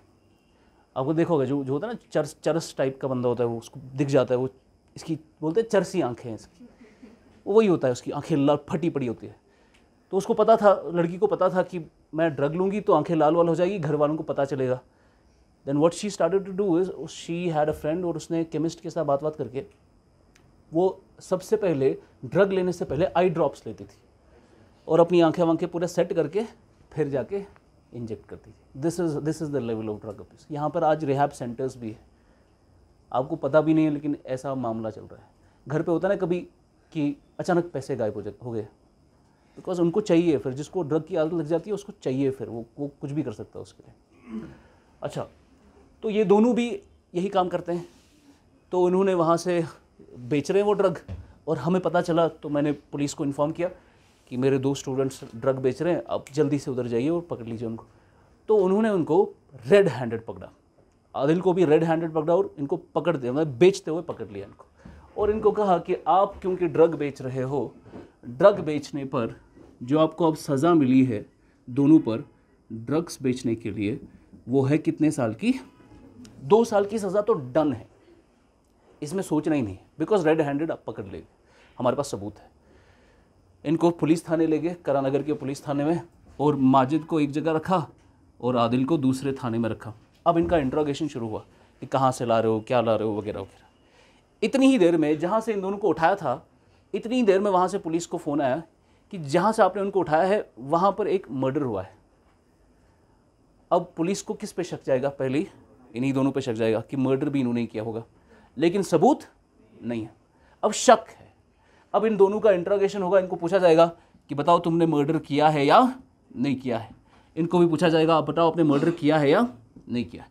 तो इस माजिद को इंट्रोगेशन में कहा जा रहा है कि तुम कन्फेस करो कि तुमने मर्डर किया है। माजिद डिनाई भी कर सकता है, आदिल भी क्या कर सकता है? कन्फेस कर सकता है। आदिल क्या कर सकता है? डिनाई कर सकता है। अब इन सब पॉसिबिलिटीज़ को हम एक टेबल में डालेंगे, फिर हम देखेंगे इन दोनों के लिए बेहतर क्या है। वही आपको प्रिजनर्स डिलेमा समझाएगा। अब देखिए यहाँ से हम एक बना लेते हैं ऐसे, ये रखेंगे आदिल का, ये हो गया माजिद का। अगर माजिद कन्फेस करेगा तो कितनी सज़ा, डिनाई करेगा तो कितनी सज़ा, कन्फेस करेगा तो कितनी सज़ा, डिनाई करेगा तो कितनी सज़ा। तो कहा गया अगर ये माजिद भी डिनाई कर रहा है, आदिल भी डिनाई कर रहा है कि भाई हमने कोई भी मर्डर नहीं किया है, तो हम नहीं करेंगे कन्फेस, हमने डिनाई किया, तो आपको सिर्फ ड्रग वाली सज़ा मिलेगी 2-2 साल की, है ना, 2-2 साल की, बिकॉज ड्रग वाली सज़ा है। लेकिन इनको कहा गया कि अगर आप दोनों कन्फेस कर लोगे आपकी सज़ा, क्योंकि आपने मर्डर भी किया ना अब, तो 3-3 साल हो जाएगी। आपकी सज़ा क्या हो जाएगी? क्योंकि 2 साल की तो ड्रग वाली है, मर्डर की 1 साल, 1 ही साल क्यों? बिकॉज आप कन्फेस कर रहे हो, आप मान रहे हो कि हाँ ठीक है, तो आपको 3 साल। फिर इनको बताया गया कि अगर माजिद ने कन्फेस किया कि हाँ हम दोनों ने मर्डर किया है, लेकिन उसने डिनाई किया, तो जो कन्फेस कर रहा है उसको 1 ही साल मिलेगी, जो डिनाई कर रहा है उसको 10 साल मिलेगी। और यहाँ से अगर आदिल ने कन्फेस किया उसको 1 साल, माजिद ने डिनाई किया तो 10 साल। तो ये उन्होंने मैकेनिज्म बना लिया कि तुम्हारे पास ये ऑप्शंस है, कन्फेस करो, डिनाई करो, तुम्हारी मर्जी, हमें अब लेना देना नहीं है। डिनाई करोगे तो इतना मिलेगा, कन्फेस करोगे तो इतना मिलेगा। तुमने कन्फेस किया उसने डिनाई किया तो ये हो जाएगा, तुमने डिनाई किया उसने कन्फेस किया तो ये हो जाएगा। लेकिन इनका इंट्रोगेशन अलग अलग हो रहा है, इनको पता नहीं है कि सामने वाला क्या कर रहा है। बताइए इनको क्या करना चाहिए? बेहतर क्या है इनके लिए?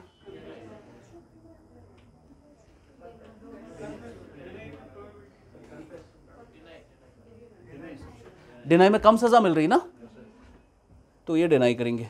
ये क्या बोलेंगे? भाई मुझे लेना देना नहीं है, मैंने नहीं किया। वो भी बोलेगा कि मैंने नहीं किया। वो इंडिविजुअल इंटरेस्ट देख रहे हैं, अपना सेल्फ इंटरेस्ट देख रहे हैं कि मैंने नहीं किया, मुझे 2 ही साल मिलेगी।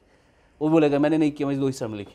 इसको हम कहते हैं the global optimal solution, the global optimal solution, GOS। ये एडम स्मिथ का सोल्यूशन था। बाद में जॉन नैश आया, जॉन नैश ने कहा एडम स्मिथ गलत बोल रहा है, इनके लिए बेहतर नहीं है कि ये डिनाई करे, इनके लिए बेहतर क्या है? ये कन्फेस करे, और ये बनेगा मेरा नैश इक्विलिब्रियम। ये बनेगा मेरा Nash equilibrium. It was given by John Nash कि बेहतर ये है कि आप वो काम करें जो आपके लिए बेहतर है, सामने वाले का दिमाग में रखकर। अब कैसे? देखो, कन्फेस करना इनके लिए बेहतर क्यों है। सबसे पहले माजिद की बात करेंगे। माजिद का इंट्रोगेशन हो रहा है, माजिद के पास 2 ऑप्शन है, कन्फेस करना है या डिनाई करना है। अब माजिद थोड़ा इंटेलिजेंट बंदा है, उसको कन्फेस और डिनाई करने से पहले ये देखना पड़ेगा कि सामने वाले ने क्या किया है। तो माजिद कैलकुलेशन कर रहा है दिमाग में कि लेट्स इमेजिन 2 मिनट के लिए आदिल कन्फेस कर चुका है। लेट्स इमेजिन अगर आदिल ने कन्फेस कर लिया, मेरे पास 2 ऑप्शन है। अगर मैं कन्फेस कर लूँगा मुझे कितने साल मिलेंगे? अगर डिनाई करूँगा मुझे कितने साल मिलेंगे? 1 साल, सॉरी 10 साल, 10 और 1 10 साल मिलेंगे। तो अगर इसने कन्फेस कर लिया तो मुझे 3 साल मिलेंगे, कन्फेस करके मुझे 3 साल मिलेंगे, डिनाई करके मुझे 10 साल मिलेंगे। तो मैं डिनाई नहीं करना चाहता, मैं क्या करूँगा? कन्फेस। तो आदिल अगर कन्फेस करेगा तो माजिद के लिए बेहतर क्या है? कन्फेस करना। लेकिन पता नहीं है कि आदिल ने कन्फेस किया है या नहीं। आदिल क्या कर सकता है? डिनाई भी कर सकता है। तब भी माजिद के पास 2 ऑप्शंस है। डिनाई करने के बाद अगर ये कन्फेस कर लेगा तो इसको कितना मिलेगा? 1। अगर डिनाई कर लेगा तो कितना मिलेगा? 2। तो 2 से बेहतर क्या है? 1। तो आदिल अगर कन्फेस करे या डिनाई करे, माजिद के लिए क्या बेहतर है? कन्फेस करना। बिल्कुल ऐसे ही अब आदिल भी सोचेगा, बिल्कुल ऐसे।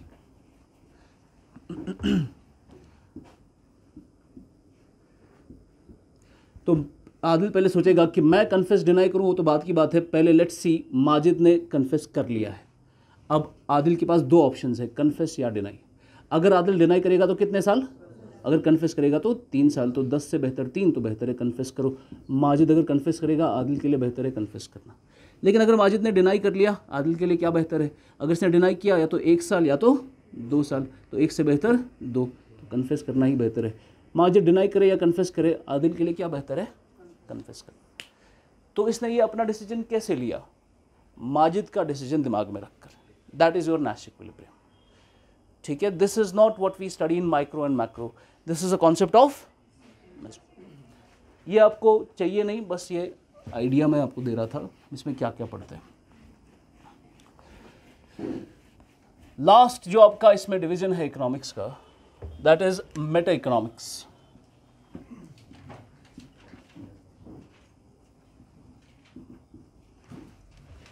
Meta economics, Meta economics. देखो मैंने आपको कहा, आपने जब हम फिजिक्स पढ़ते हैं, physics is the physics of nature, लेकिन जब हम मेटा की फिजिक्स की बात करते हैं, मेटा फिजिक्स क्या बनता है, सुपर नेचुरल। क्या बनता है, सुपर नेचुरल, या नेचर के बियॉन्ड। तो God is beyond nature, that is Y God is a metaphysical concept. He is beyond nature. He is not part of the nature. He is not part of the universe.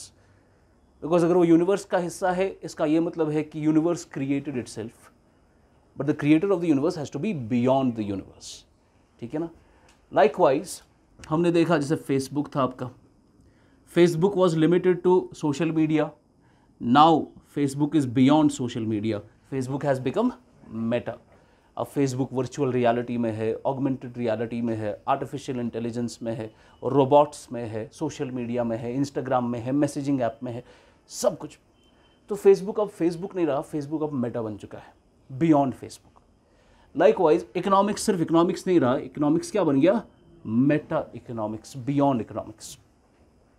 आज economics में we do not only study economics के साथ साथ we also study psychology, we also study philosophy, we also study sociology, we also study anthropology, we also study environment, etc. ये सारी चीज़ें देखी जाती हैं।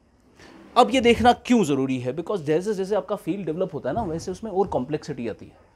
मुझे बताओ, मैं एक इकोनॉमिस्ट हूँ, कश्मीर गवर्नमेंट आई इलेक्शन के बाद, दे कॉल्ड मी अप और कहा कि बताइए कश्मीर में व्हाट शुड वी डू, और मुझे एक इकोनॉमिक पॉलिसी देनी है कश्मीर के लिए। मैं क्या सोच के इकोनॉमिक पॉलिसी दूँ, मुझे क्या, मेरी इकोनॉमिक पॉलिसी तब तक चलेगी जब तक मुझे लोगों की एस्पिरेशंस के बारे में पता नहीं होगा, जब तक आपको लोगों से फीडबैक नहीं मिलेगा।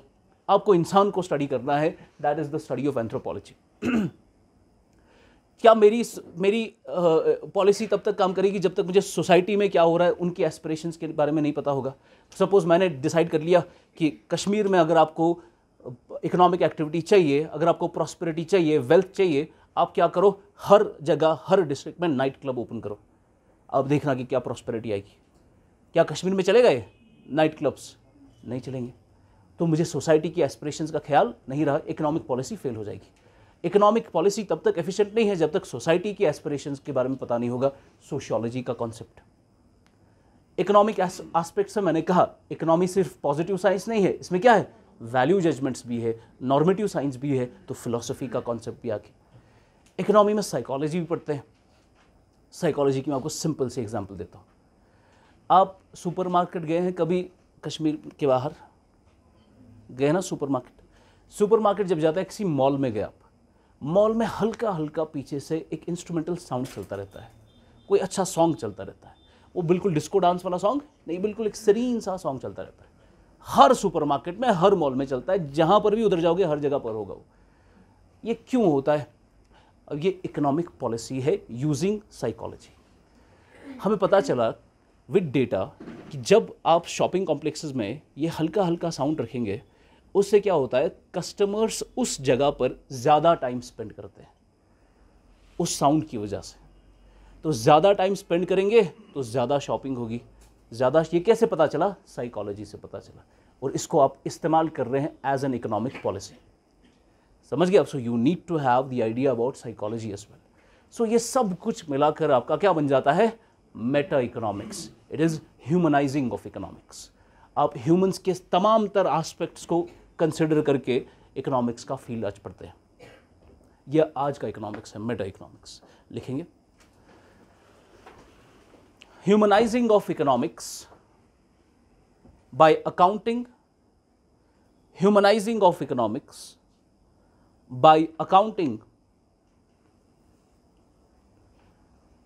for the imperatives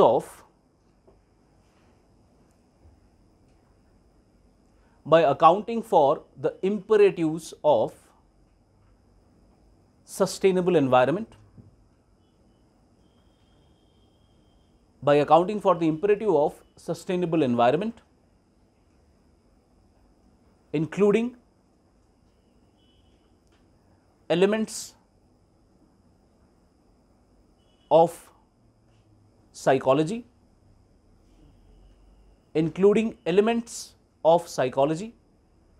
anthropology, sociology, and moral philosophy.